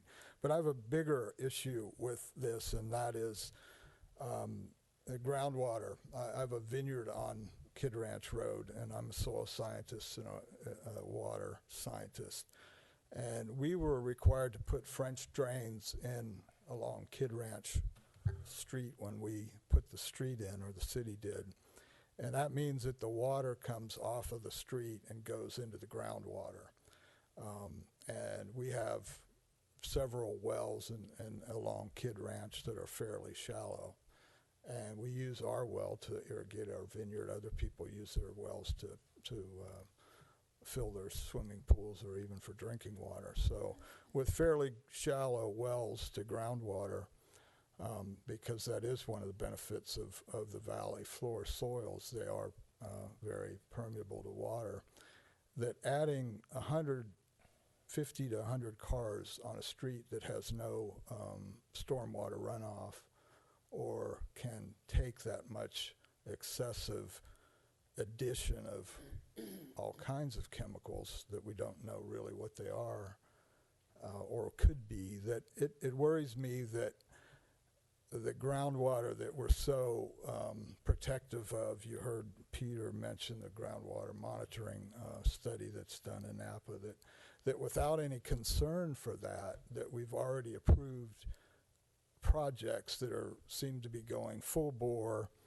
that could significant not only affect my property and my life and the vineyard and the wines that we make on Kid Ranch Road, which a few years ago St. Helena was very supportive of vineyards within the city limits, and that's why we maintain ours and continue to do so. So I'd be very happy with some further consideration of this whole targeting of specific 30 acres and piling up too much in one area. I think it should be spread around the city. Thank you very much.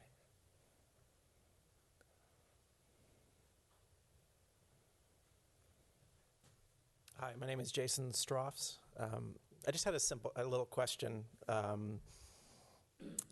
This is the first time I heard of this project as well. I was lucky enough to have my friend who spoke earlier talk to me about it. So my only question is, these key opportunity sites, I think you referenced earlier, that were chosen a long time ago. I'm just curious, is it unreasonable to look at those sites again and consider whether those are the optimal sites today if they were indeed chosen so long ago? Or is it really a case we're just running out of time and we have to approve it now? All right. Mr. Carnegie, do you want to respond? If the city was to do that, the city would have to amend its housing element, and so we have a general plan amendment, in this case a housing element amendment, and you would have the same issue that the state has to approve whatever you're doing. Conceptually, you definitely could go back and look at those sites. In the end, the state would, I assume, take a similar position, and let's say you're removing a site is for whatever reason is not being appropriate. Presumably, they would look for some sort of replacement site. But in theory, it's something that could be done. The city would have to initiate a amendment to the housing element. But once again, it can't do it unilaterally. It would have to do it in conjunction with the state. All right, thank you very much. Yes? Hi, my name is Jessica Haig. I'm a homeowner at 1154 Hudson Avenue. I appreciate where you are in this very difficult position, listening and understanding the complexity of this issue. As a homeowner since 2009, I'd like to echo the concerns of the previous speakers that in purchasing my home in 2009, I would have or should have been made aware of any changes that would be happening in my neighborhood, and I happen to be sandwiched actually between two of the opportunity sites in the medium density district on Hudson Avenue. That said, I would strongly encourage, if it is at all possible, to be looking at other opportunity zones within the city of St. Helena. The area with which personally impacts me is that would be 1 4-acre vineyard plus one other opportunity zone that probably is about another acre. So that could put an additional 80 units within a stone's throw of my home. And I just think that that's just an inappropriate designation just for the neighborhood itself. So that being said, I strongly encourage alternatives to be sought in lower density areas of the city and on a very expeditious time frame, and to really truly include community members in this process, as we have been very much in the dark. We've heard considerations going back, to earlier tonight about the requirements to meet design guidelines, and I would strongly encourage that those be carried through this process. And finally, wherever this may land, that any CEQA review would need to be thorough. These are areas that are very close to schools, some areas lacking sidewalks. Traffic impact study would be an absolute requirement in my view. Thank you. Thank you very much. All right.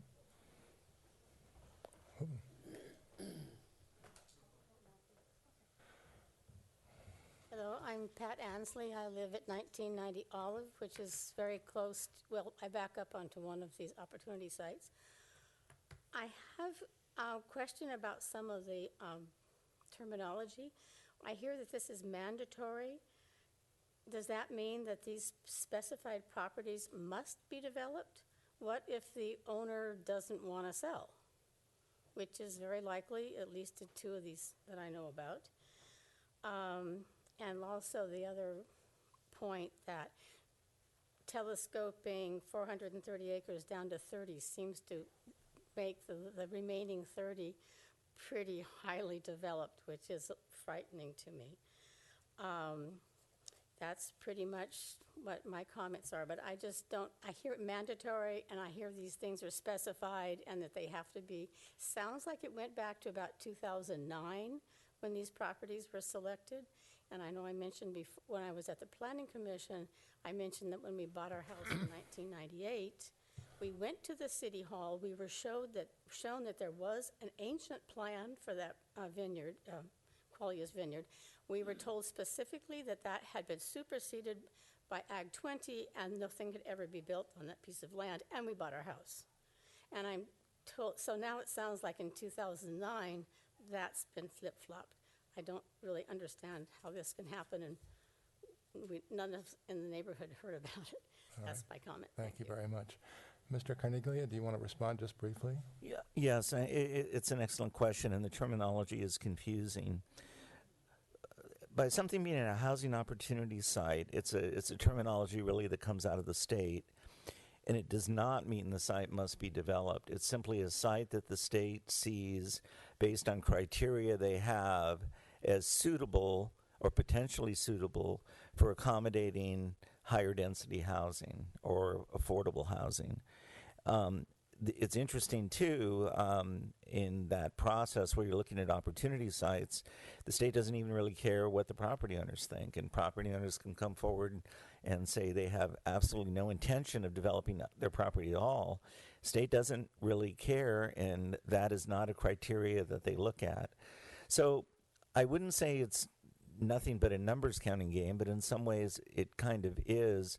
The state is looking to see that there's enough land designated in these opportunity sites to provide some expectation that the city's number, or what's called the RHNA number, the city's housing allocation number, can indeed be met.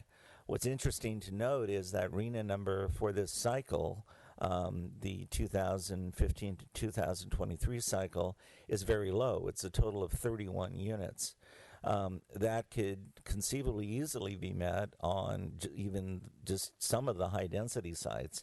The state's point of view, though, is they don't look for any sort of one-to-one fit between the amount of land and the number of units. They look for some sort of relationship. But it should be clear that simply because something is a housing opportunity site, by this action the council is taking, it would create a process that would not require a use permit, but it doesn't mean necessarily that these are the only sites that could be developed. As already mentioned too, the city still would have design review authority, and any development would have to meet the city's ordinances and requirements, in a sense, independent of CEQA. For example, one of the speakers brought up, it was a valid issue, the whole clean water issue. Mm-hmm. Clean water is a federal requirement, federal trumps state. So no matter and Trump's in this case CEQA. So the city, and Steve's the one that implements the program, but we would have to verify that any development, if it happened to occur on one of these housing opportunity sites, and if it was coming in strictly through the design review process, would need to fully comply with the clean water program. But at any rate, the terminology is a bit confusing. I readily agree. All right. Yes. One behind you, Ms. Goldfarb, if you wanted to go last. I just had a quick question. Would that include groundwater monitoring? I believe so. I'm not an expert on the Clean Water Program, but the Clean Water Program looks at the main focus is on runoff, but it also looks at groundwater. So my initial answer would be yes. All right. Mr. Goldfarb? Just quickly, Steve Goldfarb, Bella Vista Way in St. Helena. I'm sorry, Mayor, if I could interrupt. I was just thinking of what Victor was saying there. I don't think there would be any conditions or requirements for groundwater monitoring related to any of these projects based on my knowledge of what the projects would be right now. They would be required to comply with water quality standards set forth with the Bay Area. That's BASMA is the acronym. I can't remember exactly what it stands for. All right. Yes. I just wanted to state that for a long time in this community, getting more housing into this community has been a difficult task, and I would strongly like to support the council's action tonight to go forward. It is important to provide some sort of encouragement to people to develop their properties so that we can provide housing, infill housing especially. We have gone through years and years of determination as to whether we should have large projects for affordable and workforce housing, or we should do it within the communities. And it's been the position of previous councils and the community that they did not want large projects, they wanted smaller projects. And the less impediments we put in this community to allow such housing to go forward, the better off we're going to be, aside from the fact that this may be a mandatory requirement. It is a requirement. It is a program which this city has clearly told the community, and the community has told the city council that they want to go forward the best they can with more infill housing, and this ordinance will assist in that kind of development. Thank you. Thank you very much. Any further speakers at public comment? Then I'll close the public comment. And is there any council discussion? Mr. White? Well, not really, but no, I mean, it's been a process over the years that back in, before 2009, I mean, there was all the public hearings for the housing element that was adopted in 2009. And then, we're in a different cycle, and we've had many, many hearings over key opportunity sites. We took some out. We didn't put any more in, but we reduced them a little bit through the general plan and the housing element process. And this was this was something that we negotiated with the state of California to be able to get our housing element certified, and our RENA numbers are down significantly, and I think this is just something that is part of the process that we need to pass tonight and go forward. Mr. Pitts?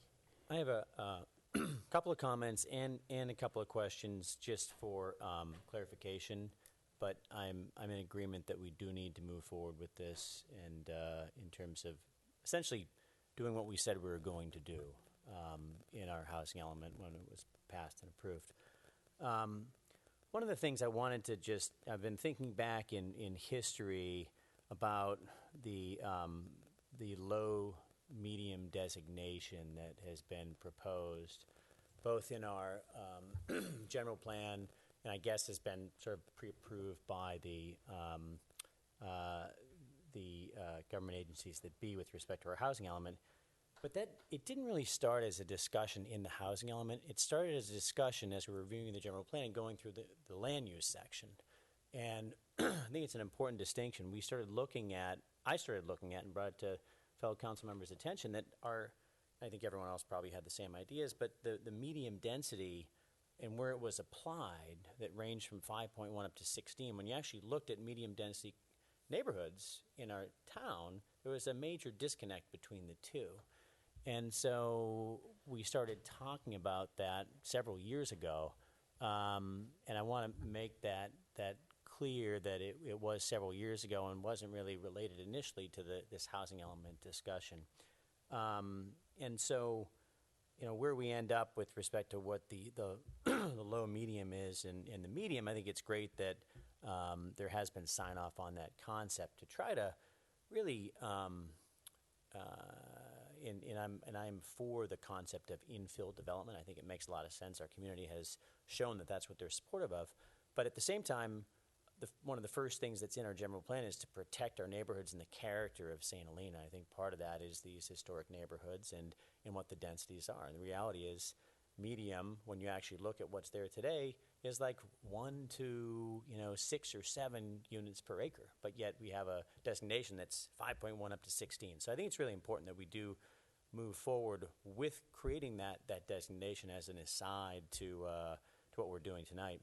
I think Peter's right. We have far more density availability in our key housing opportunity sites identified. It used to be like 1,000 plus, and yet we had 30 that had to be dealt with over this cycle. So we still have a huge multiple of availability within the opportunity sites to what's required. And I would think that means, yes, in the future we can take another look at that. And if we have a better plan, we should always strive to be better and to have the best plan possible. I don't see why we couldn't look at that. And if we had a compelling plan, go back and seek that modification to our housing element at the appropriate time. So what we're doing tonight doesn't impact our ability to optimize, our plan as a community. And I want to make that point as well. The last thing I want to understand is the CEQA differentiation between by right and use permit required CEQA, and maybe Tom can help in terms of us understanding what the distinction is, or Victor. I think Ms. Monette raised the issue, but what is not included when you have a by right versus a typical use permit process, so that we're aware of that.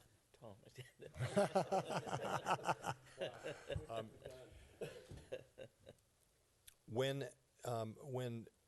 the use permit obligation or the use permit requirement is taken off the table, the scope of the city's discretion is limited, and CEQA always tracks the scope of a city's discretion.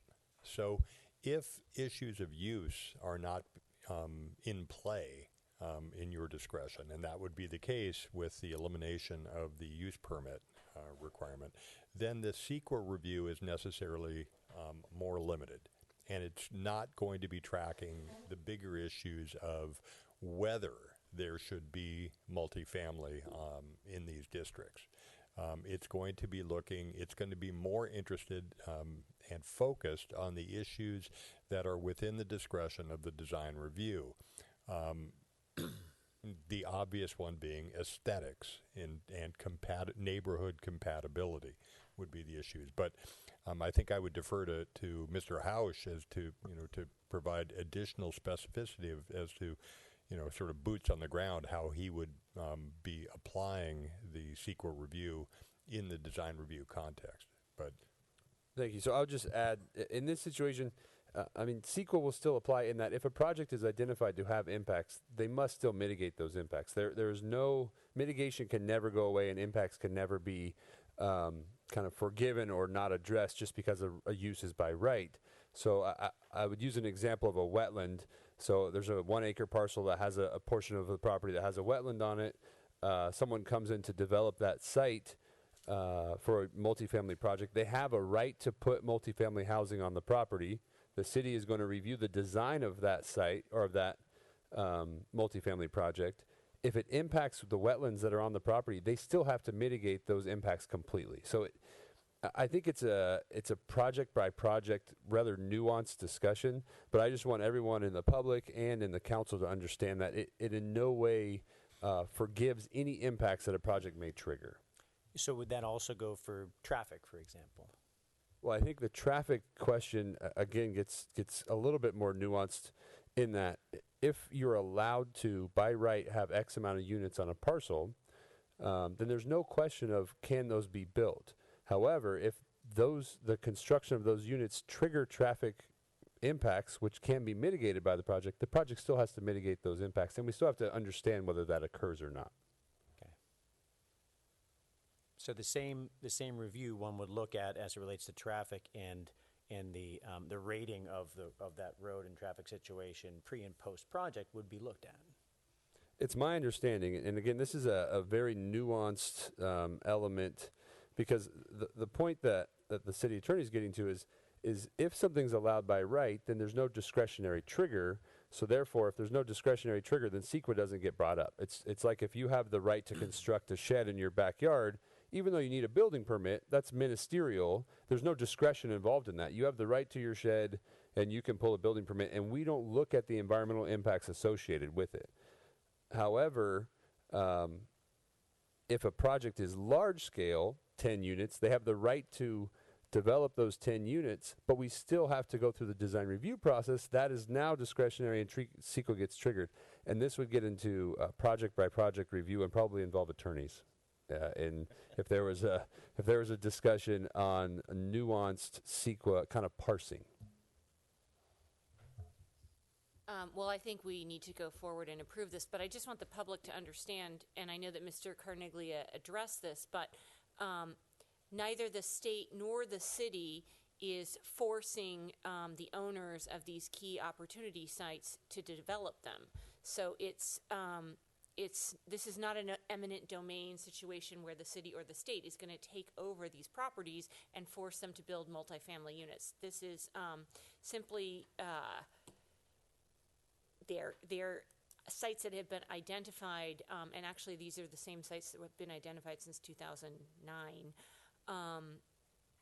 as housing opportunity sites. They could be developed for that, but nobody's forcing the owners to sell their property for development. I just think that maybe wasn't as clear. I felt like I was getting a vibe that people weren't as clear about that.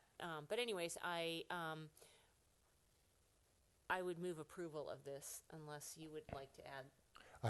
I would only add briefly to Ms. Kroll's comments that the Affordable Housing Committee, and I don't remember the year now, but perhaps around 2012, sought to run down what the intents were of the owners of the opportunity sites, and essentially no one had any interest in developing their opportunity sites. And that was done again, I believe by myself, in 2014, again, calling up and chatting on the phone with the owners of essentially all these sites, and not one of them had any interest, as I recall, in developing their site for affordable housing. And that gets to the point that Mr. Carneglia made, that to some extent it's a bit of a numbers game, but there we are. So at this point, the chair would invite a motion to approve the staff recommendation, both with respect to the adopting stating that the previously adopted negative declaration is adequate, and introduce, waive first reading, meaning no one has to listen to me read the entire thing, and read by title only the proposed ordinance as set forth in our package. So moved. Or I'll second. Ms. Black? Councilmember Kroll? Yes. White? Yes. Pitts? Yes. Mayor Galbraith? Yes. Okay, that takes us to our final item, dealing with the short-term vacation rentals. Does Take a anybody- 5-minute break? Sure. We're going to take a 5-minute break, which means probably about an 8-minute break.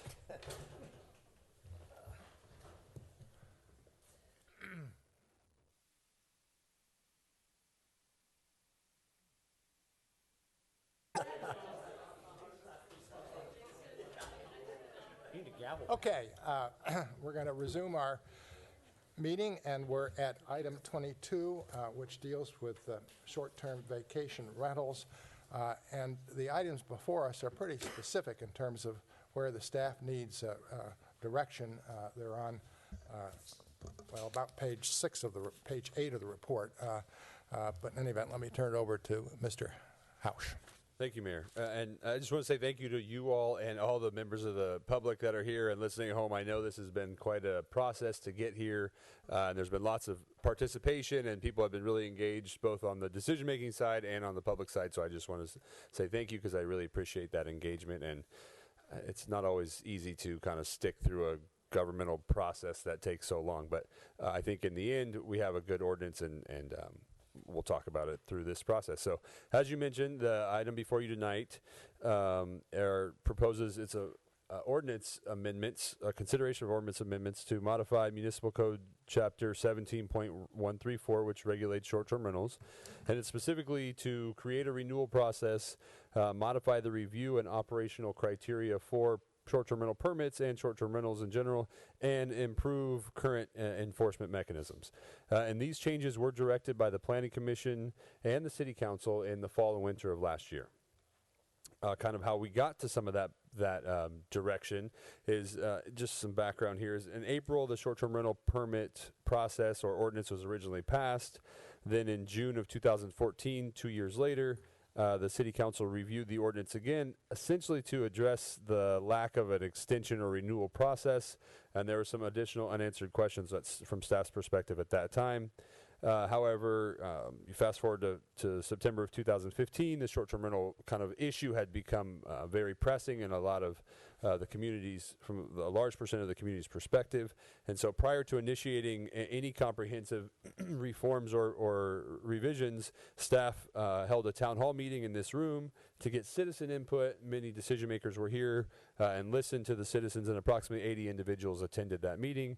There was generally support and opposition voiced, and there was a significant request to just prohibit short-term rentals in general. In November of 2017, the Planning Commission reviewed kind of some of the information from that meeting and some recommendations from staff and research that was provided by staff, all of those things. And then they, at that time, looked at 3 options, and those 3 options were also taken to the City Council on December 8th. And those 3 options were essentially to repeal the ordinance, to modify the ordinance, to improve it, or to increase the number of permits. And both bodies, the Planning Commission and the City Council, both unanimously endorsed modification of the ordinance. And I will add, some of the issues are, these issues are facing communities up and down the state and frankly throughout the country. And it has been, in my experience, research I've done, completely unsuccessful to eliminate short-term rentals in very desirable communities. It has not been successful, even to the point where the city of San Francisco, who has an entire department designated to this, said at public meetings that they cannot control it. I mean, it's whack-a-mole, essentially. So that's just some anecdotal information. But yes. Yeah. So some of the enforcement efforts that have begun, or improvements that have begun, is just staff has been trying to become more responsive to complaints. We've contracted with a third-party service to review and look for some problematic activity on websites and provide us with a list of those. That's kind of meeting mixed success, but we're still looking at that, and then also making revisions. And just kind of some of the additional background, it's important to identify that Short-term rentals do provide about $144,000 a year in TOT. That was last fiscal year. We'll know more information as of the close of the budget cycle this July, June 30th. And then just, again, anecdotal information, the average occupancy for a short-term rental is 34%, which is helpful to some future information in the presentation. So this is a map that's available on the city's website. One of the things that we implemented that came out of this is we're putting the locations of all short-term rentals on the website. We're providing the contact information for each of those on the website so people have access to knowing where these short-term rentals are, and the contact information for the folks who are in charge of dealing with issues with them 24 hours a day. They're available on the city's website. That's always there. And generally, they're evenly mixed on the east and west side of town. So some of the citizen input that we've received, as mentioned, there's numerous comments from the public. Staff provided a summary of some of the town hall comments, and all written comments that we received have been provided as attachments to this report. Generally, the concerns are about noise, traffic, and unknown individuals being in neighborhoods, or just empty homes in general, the impacts of having empty homes. There's also some general support identified, providing alternatives for people to stay in town, kind of a relief valve to some of this desire for people to come to the city and stay in something other than a hotel, TOT benefits, etc. And there have been some new comments since the Planning Commission review, and then even just as of today, I emailed some additional comments to the City Council for their review. Staff had, as mentioned, had also previously identified some issues. The current ordinance requires applicants to notice and do provide information to some surrounding residents with no verification process from the city staff. There was no renewal process formally codified.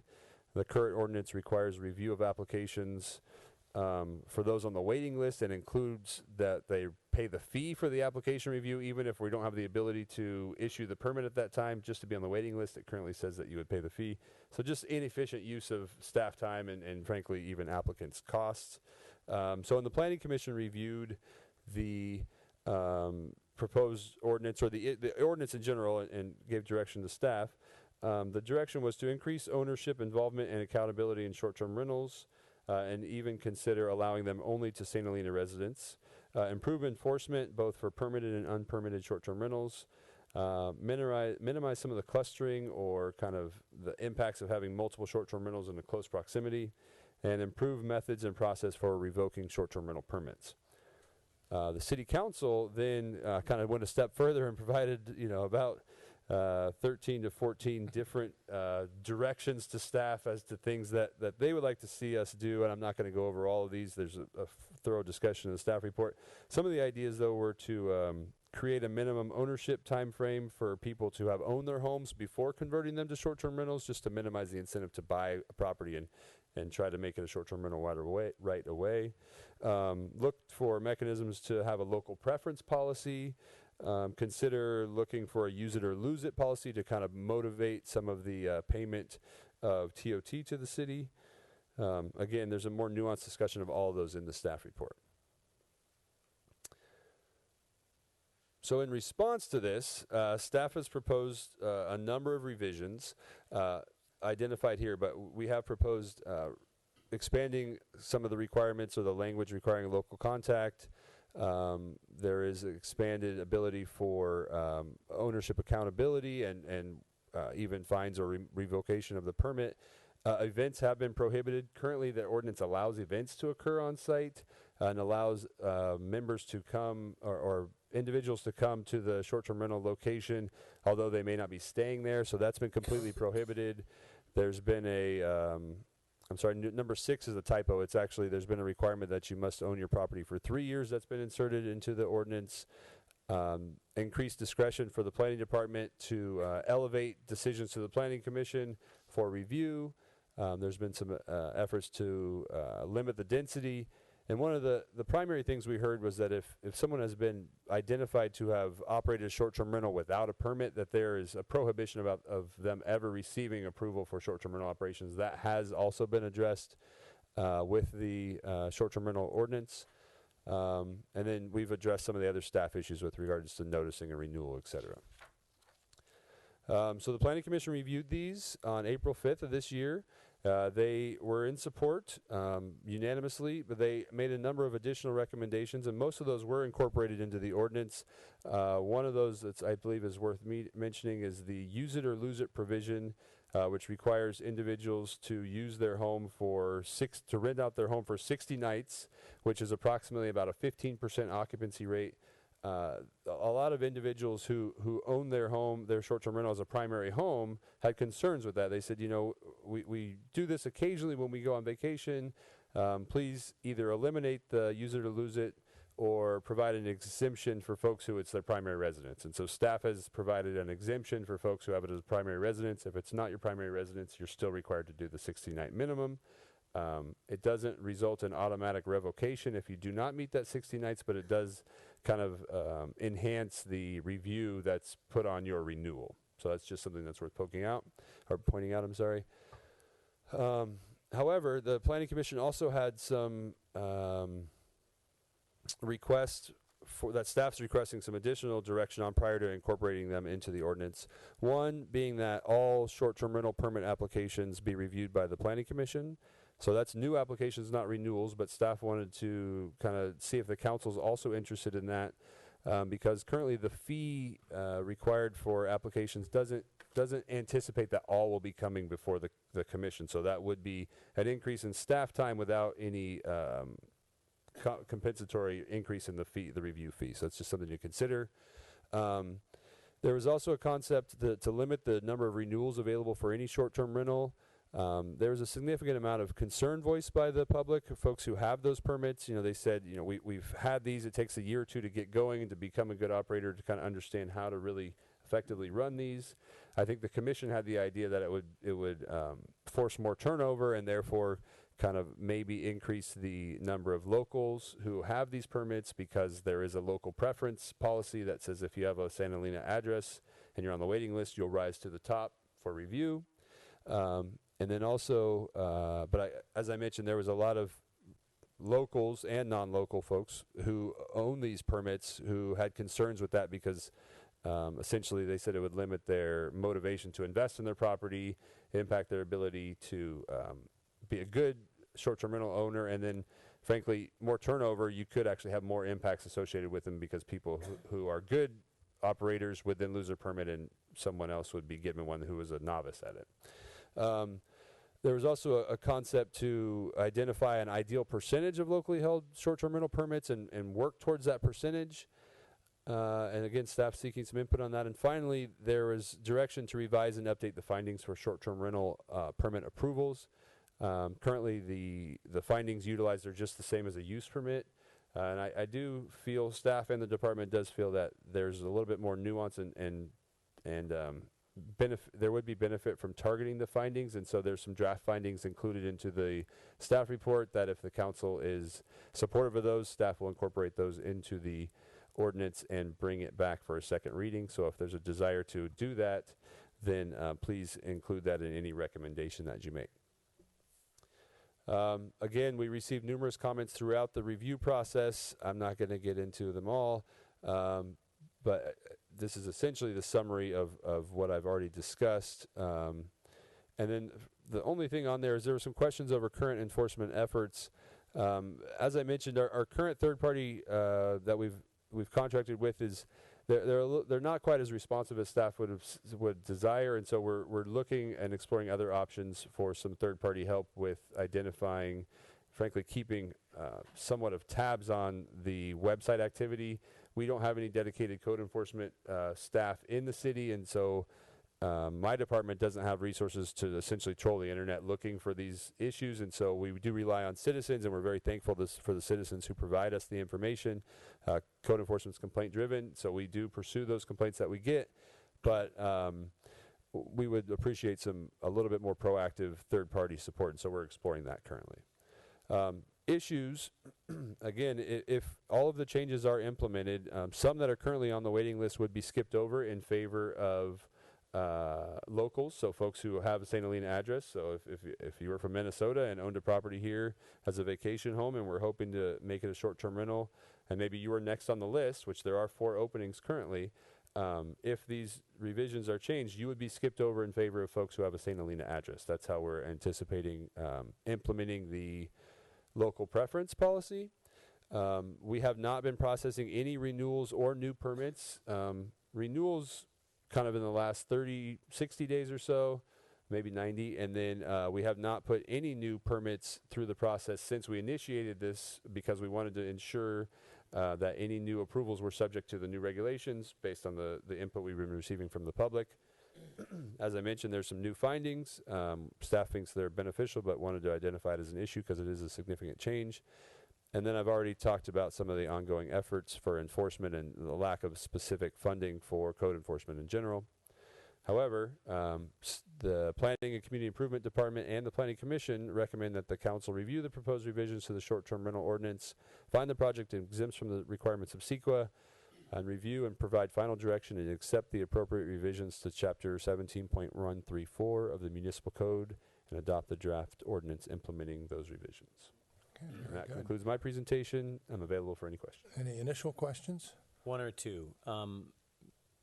In our previous sort of direction, we had talked about increased fines for violators, both for owners and also potentially for renters, because the renters are probably going to be the bad actors that lead to the owners getting in trouble. And so is there a way to sort of pass that punishment through or that pain through so that people aren't disruptive to their neighbors and don't violate the noise curfew and all that sort of fun stuff? Was that, I'm sure it was looked at, but what was the, I didn't see that mentioned in the... Yeah, thank you. So that's exactly right. That was direction that was provided, and it was not brought up. So concurrently with all of these revisions, staff has been working to essentially revise the entire code enforcement process. So as you may be aware, currently the police department is not able to issue a noise violation themselves. They have to have a citizen participate in the issuance of that, and I don't think it's through a citizen arrest, but it's something along the lines where they have to essentially be willing to press charges themselves, and the authority isn't granted to the police department. We are working to correct that. So those types of revisions are going away. That's a goal to achieve the direction from council. We did explore some type of kind of a deposit that would be paid from the property owners, but there were some legal concerns over that. Essentially, you're assuming that the law is going to be broken, so there's not really a mechanism to require a deposit in case they do violate. What could be done is to require an enforcement fee that's paid annually or biannually by short-term rental permit holders to cover or offset some of the cost of enforcing violations or issues that are occurred with their short-term rental renters. In addition, some additional language was added or beefed up that basically, rather than says, owners shall to the best of their ability, mitigate bad behavior by their renters, it now says shall, and then it gives staff more authority to, if you're not doing that, staff has more authority to revoke your permit, penalize you, etc.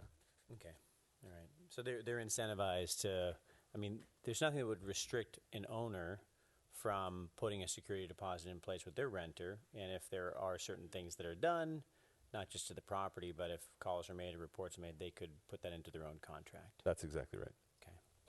I guess I had one question, because I thought when we were talking about the preference for the local St. Helena residents, I thought we had talked about like a St. Helena sphere of influence. So if it was, for example, somebody that lived on Lodi Lane but had a house in town, I thought we had expanded it a little bit beyond actual city limits.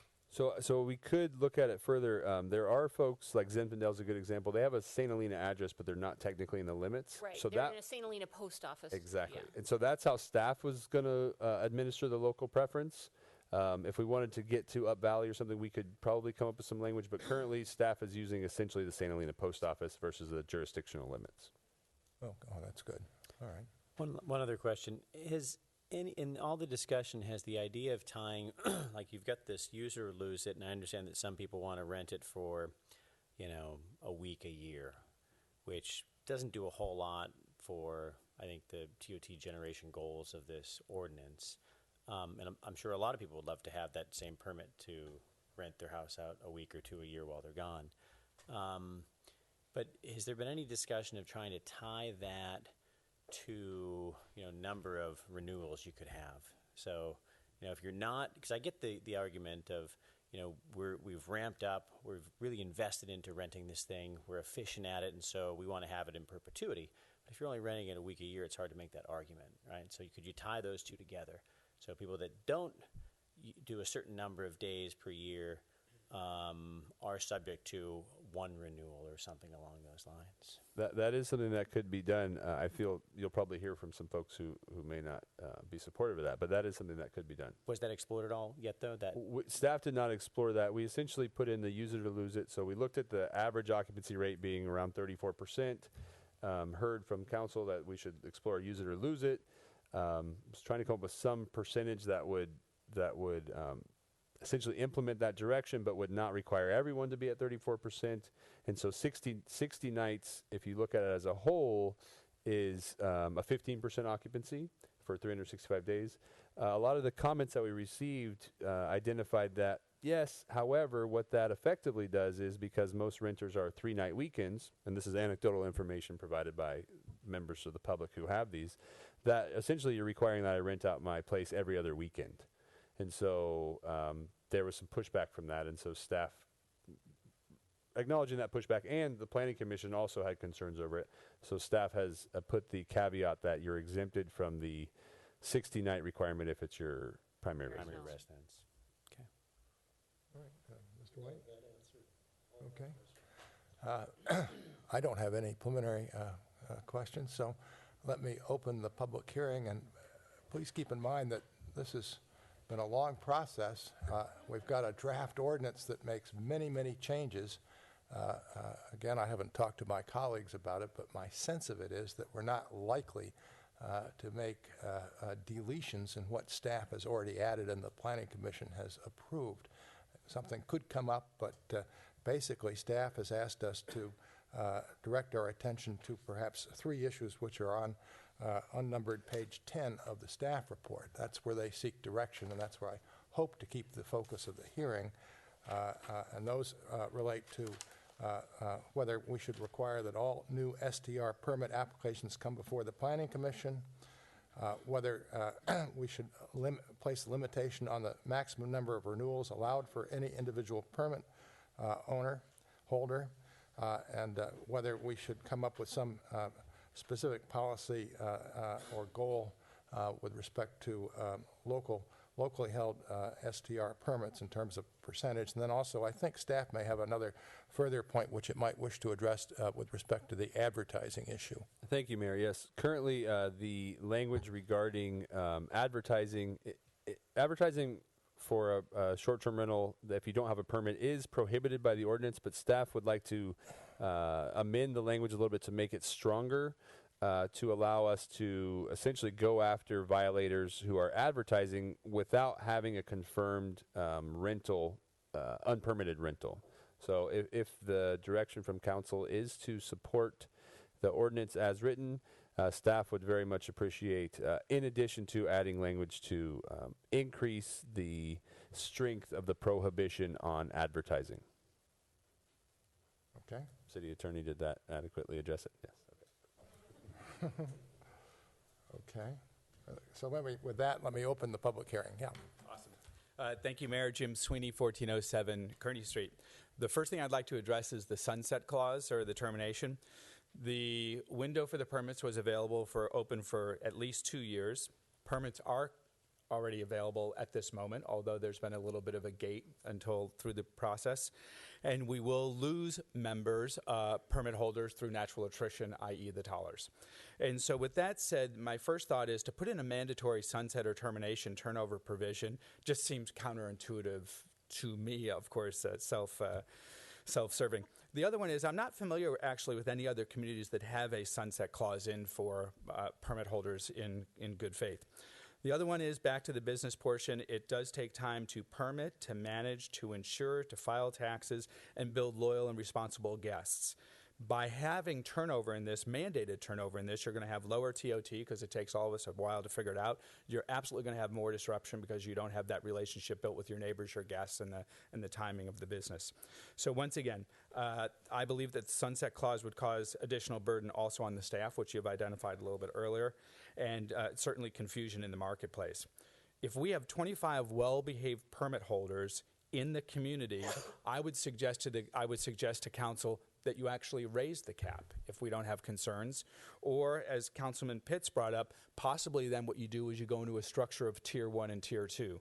So Tier 1 might be normal permit holders, and Tier 2 might be limited to 1 or 2 weeks a year. And so you actually then start looking at it this way. That would just seem like a much more reasonable way to look at it, because you have Tier 2 guests right now that want to abide by the law, but they're only gone 1 or 2 weeks a year, whatever the case is. And then my final thing I'd like to pile on, and that is that staff review on the authority to renew. I'm just asking or suggesting that it doesn't need to be advanced to the Planning Commission. There should be some guidelines with regard to city staff that has the authority, and then you would advance at discretion those that are bad behavior. Awesome. Thanks, guys. Thank you very much.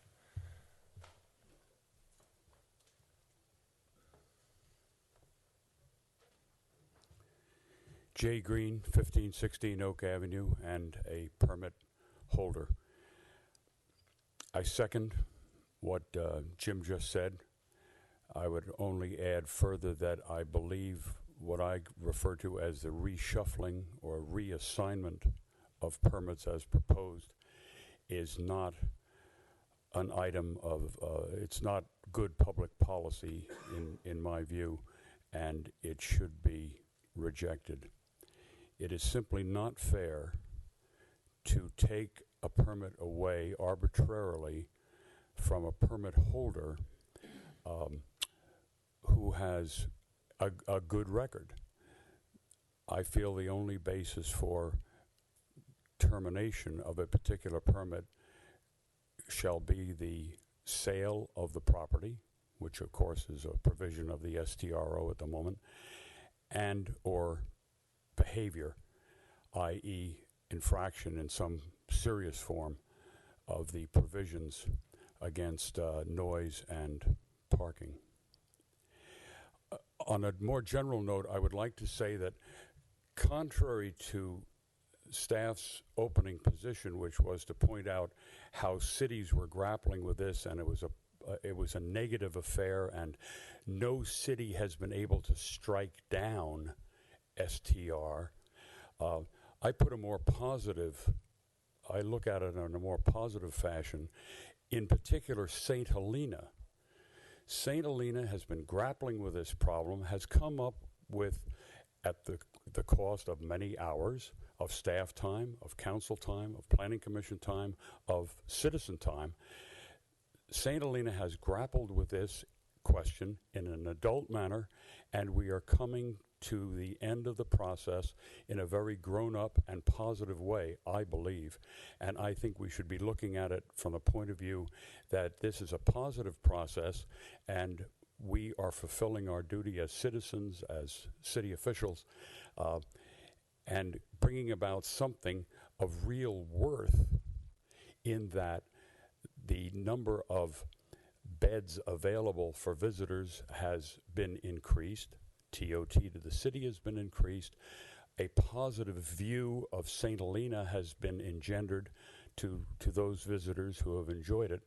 And so this is a positive process and should not be looked upon as some enormous burden that we're grappling with. Thank you. Thank you. Any further public comment?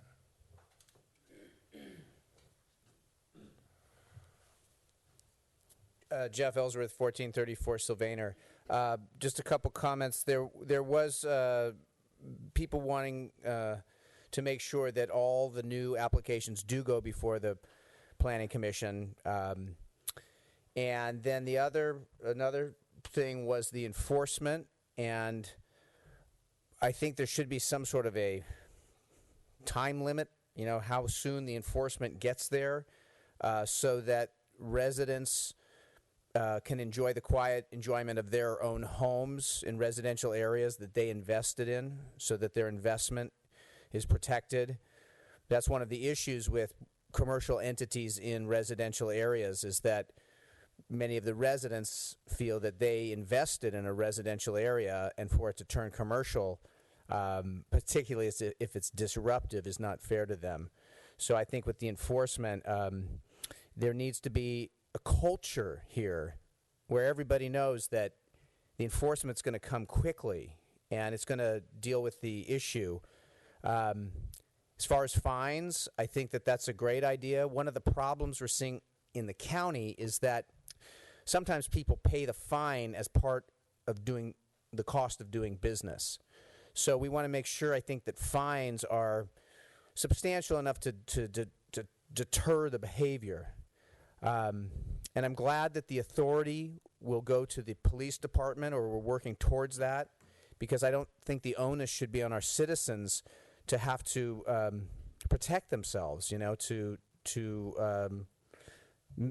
stand up to make the enforcement. They should just have to be able to make a phone call, and that enforcement will come in a very timely manner. And then that creates a culture where everybody just sort of, and as Jim pointed out, if everybody's well behaved, it works out great. And so if the culture says that and demands that, then we know that our residents are protected. Thank you. Thank you. Further public comment?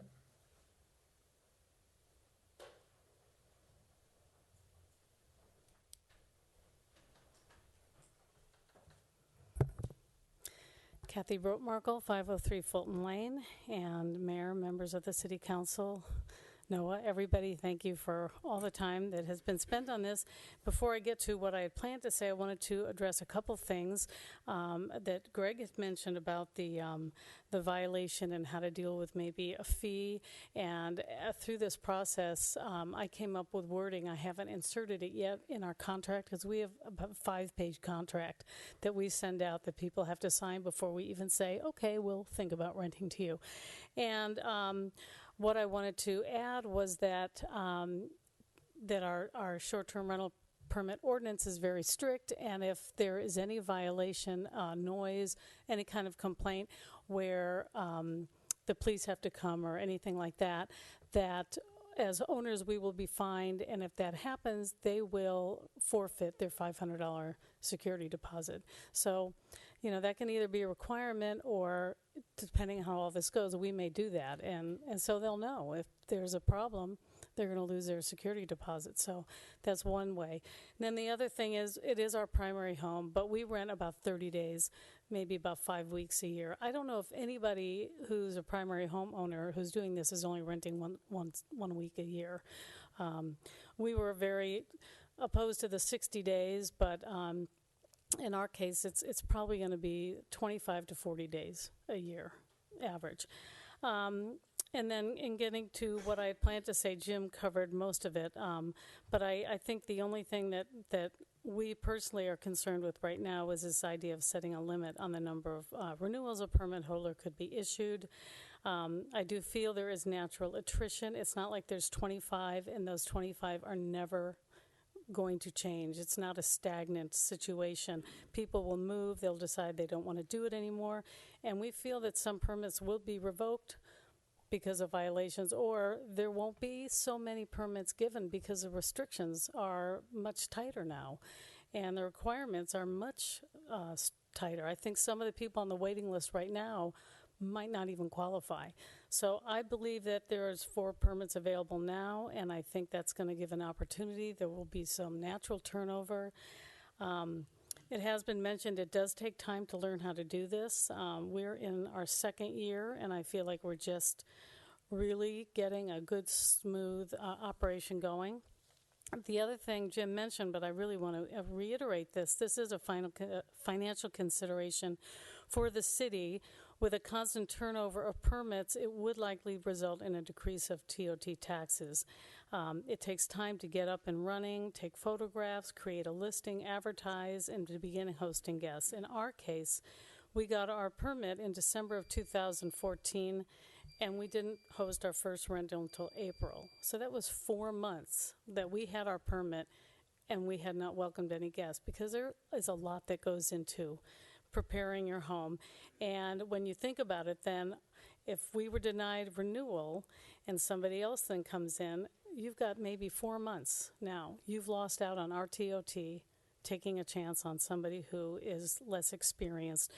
And this constant turnover obviously would result in much increased time spent and work for the staff, Planning Commission, City Council. So in closing, I think those who have been doing everything right, paying their taxes, business license, no complaints, I think with natural attrition and the stricter restrictions, I think all that will allow for a manageable number of new permits being issued without penalizing those who have done everything right. Thank you very Thank much. you. Yeah. Further comment?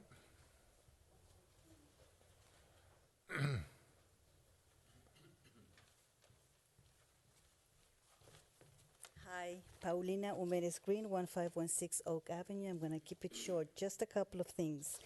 I will favor the automatic renewal if you're in good standing, because sometimes we get reservations a year ahead of time. So if we come to get the renewal and it's not there, will be a big problem for some of us that are in that situation. And the other thing that I do, I also have a 4-page contract that was written by a lawyer, but in addition to that, I sent a copy of the ordinance to my guests, and I have them initialed at the bottom. I said I hold a legal permit with the city of St. Helena, and this is the ordinance about the short-term rentals. So they know even before they show up what those are. Thank you. Interesting. Thank you very much. Any further public comment? Okay. I'll close the public comment, and I must say I thank the public for its comments. Let me see whether I can direct council consideration at least to the bullet points on unnumbered page 10. We can get through those first, and then if there are other issues you wish to bring up, we'll do it that way, if that's okay. So first point, to go back to you, you want to strengthen the advertising section. Do you have language that you would like to propose?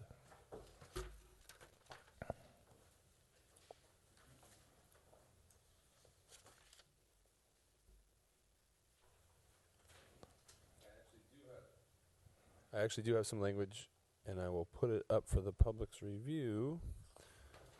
But essentially, it adds to 134020, short-term rental permit required. No person shall use or maintain, nor shall any person authorize, aid, facilitate, or advertise the use of any single-family dwelling on a parcel in any zoning district for short-term rental without short-term rental permit. And then just under violations, one section below that, under B, should be on, there it is. Okay, good. Short-term rental use and or advertisement for use of a residential property in violation of this chapter is a threat to public health. So it essentially declares it a nuisance to advertise, which gives us additional teeth when we go to try to enforce some of the prohibition on advertising. And I have copies for the public if anyone would like to see. All right.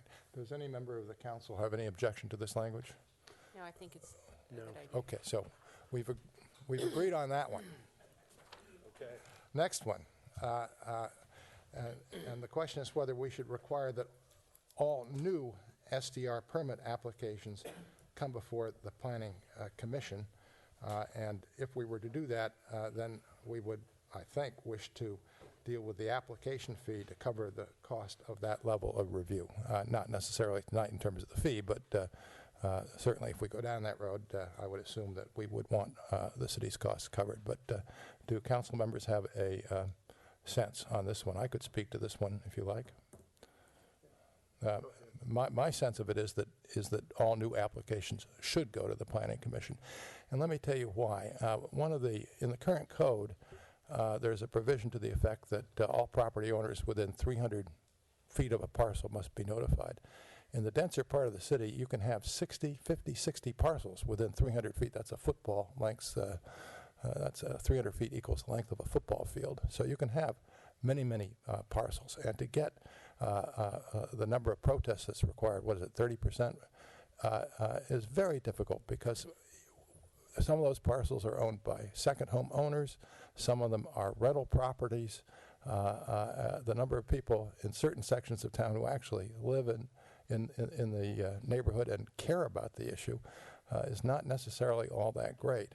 Also, as I see it, we're going to fill up very shortly the 25, and the number of applications that will actually be going to the Planning Commission, especially assuming that we don't go for limiting renewals, is going to be fairly small in any event. So that's my take on that one. I'm fine with that, but I do think that we should increase the fee so that we don't lose money on this. So whatever the planning staff believes it's going to cost to deal with that should be reflected in the fee. Yes. And that's retroactive too. So I think that the people in line have already paid a fee, right? Well, have they? I don't know. We have not collected application fees for the waiting list. Yeah. Okay. I've felt as though the bar to get 30% of all homes within 300 feet could be challenging and difficult. And that's something that I've wanted to revisit with respect to, should it be 30%, should it be 10%, should it be if the 6 homes directly adjacent or across the street were against it, then it could be. So this, your recommendation eliminates all of that. I think Yes. We're going to have a few, and look, if we have a situation where all of a sudden everyone turns over the permit and we have 25 openings and it's going to be a huge administrative burden, then we can always revisit it. I don't think that's going to happen, though. Right. I think and I agree that we should look at increasing the upfront fee to make sure that we are covering our costs for that level of review. Okay. Direction? Clear. Okay, next one, limitation on the maximum number of renewals allowed for any individual permit holder. I think I already indicated my view of that in what I said just previously, but perhaps other council members would like to chime in. I don't think that we should have a maximum number of renewals. I agree with what a number of the people said, that it does take time to get it up and running, and I don't think we should have that kind of turnover. Not for good permit holders. Yeah. Right. Well, that's Right. a totally different ball game then. Yeah, I'm fine with that. You fine with that, Mr. Pitts? Yeah, I think so. The only question I had, well, it's for those that are renting it the average is fairly high. I just wonder if it's equitable that someone could hold on to a permit forever, for 50 years, if it's in the family, right? If the home's in the family, renting it a week a year. And I guess we can always look at that down the road. If we have demand for the permits and there aren't any new permits, and I think Mr. Sweeney made a good comment too, which we could always look at different levels of permitting, but I think I'm fine with it now. Yeah, I'm not opposed to Jim's idea about the tiering in the future. Right.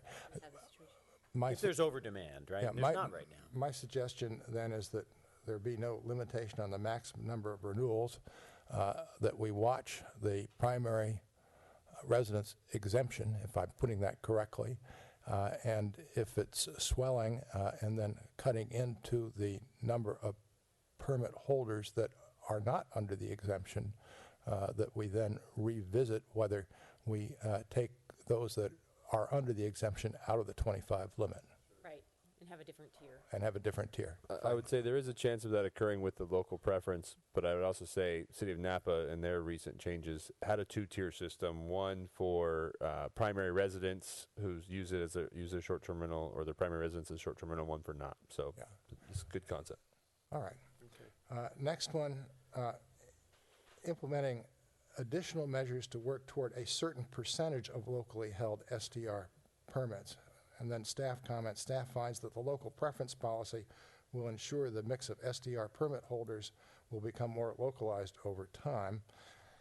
Does anybody have any further comment? Does anybody disagree with what staff is thinking? In section S of, I guess it's 17134049 maybe. This is on page, it's in the markup on page, or attachment 1A.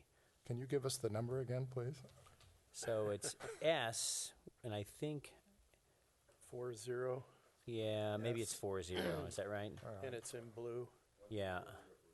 So in that section S, we talk about a renewal of permits issued prior to April 5th, 2016.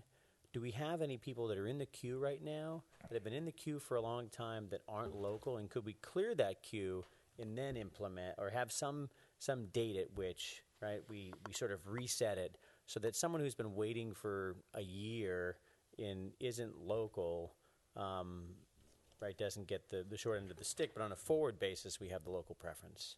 And maybe we don't have that situation. Do we have that situation? Well, we definitely have folks who have been waiting on the waiting list for over a year. I haven't looked at their addresses to see if it's a majority of people who are residents or not. But the idea is that, and S applies to the proximity. So S is. No, I understand. Yeah, but the idea is that, you know, say again the Minnesota example. The next person's from Minnesota, and say the next 4 below them are all not local or not St. Helena addresses. We would go through the list and look for folks who have St. Helena addresses, and they would all rise above anyone who does not in our review of their application. It doesn't mean that they would automatically qualify, because then if they were, getting back to S, if they were within 300 feet of another, then they would be disqualified. The S has a caveat that says basically, if you already have your permit, so folks who are here or current permit holders will not be subjected to this. Right.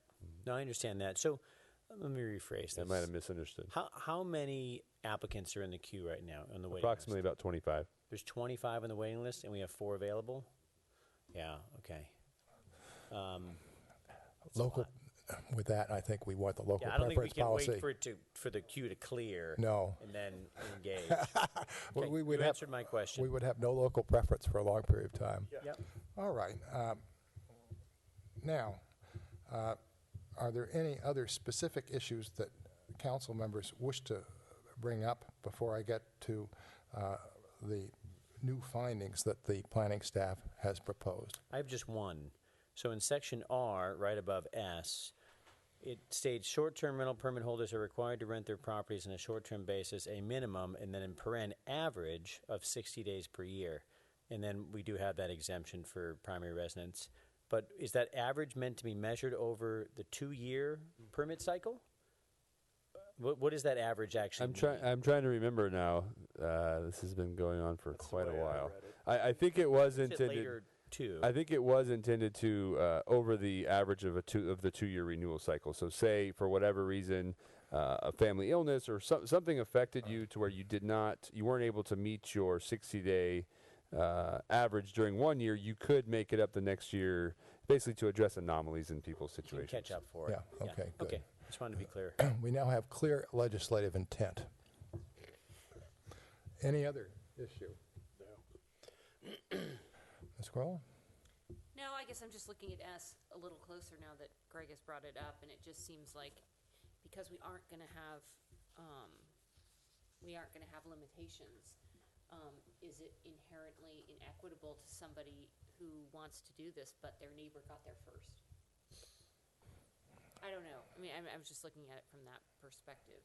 I guess about all I can say is life is not always fair, but How did we come up with the 300? I mean, 300 feet is a long distance, so. So this was the direction received from both the planning commission and the city council was, and the public, frankly, was to do something about the kind of concentration of short-term rentals. And if you look at the map, there are some neighborhoods where there's what could be perceived as a concentration. So kind of a high number along one street or within a block or two. And so originally staff had proposed kind of a linear separation as well as a proximity separation, and the planning commission was not supportive of that. They directed staff to eliminate the linear idea, which was trying to address folks who are all on one street, but maybe one that's a block or two over wouldn't necessarily have the impacts. But the planning commission wasn't supportive of that, and they said, no, we want a straight separation, proximity, like everything else that's done for measuring distance, and so 300 feet. Yeah, I guess to me, I would rather have that be a discretionary item rather than a mandate. Okay, so we could utilize. I don't know if I have other people who agree with me. I think 300 is a lot. It's a long distance, so Yeah. I don't know. Well, there might be situations too where there is an area or a neighborhood where certain neighbors don't really object to the short-term rental activity, and it's sort of encouraged, and so we're artificially restricting it from happening in that area where it might be a really good use of properties. And so That's why I think it should be discretionary with maybe with Well, yeah, well, and given the fact that we're requiring all new applications to go to the Planning Commission anyway, and they're going to be looking at the concentration of short-term vacation rentals in a particular area, And they're going to be maybe it can be, hearing from all the- yeah, and there's going to be notice to the neighbors. It seems to me that it could be discretionary. Sure. So, I mean, this could be completely eliminated, deleted, or staff could rework the language a little bit to identify that maybe that's a goal, but Planning Commission has discretion. Yeah, that sounds good to me. And the 300 foot, I was imagining if you were right in the middle, so then you might have a short-term rental 150 feet in either direction. So that, as the resident who was impacted, so to speak. Right. No, that makes sense. But I think you're right. If the planning, if everything is being reviewed by the Planning Commission, and neighbors come and say, there's already too many in our neighborhood, then they have. I think you should just take this out, actually. Delete it. Yeah, it might handcuff us unnecessarily, right? Especially if we had that discretion and review of every new one.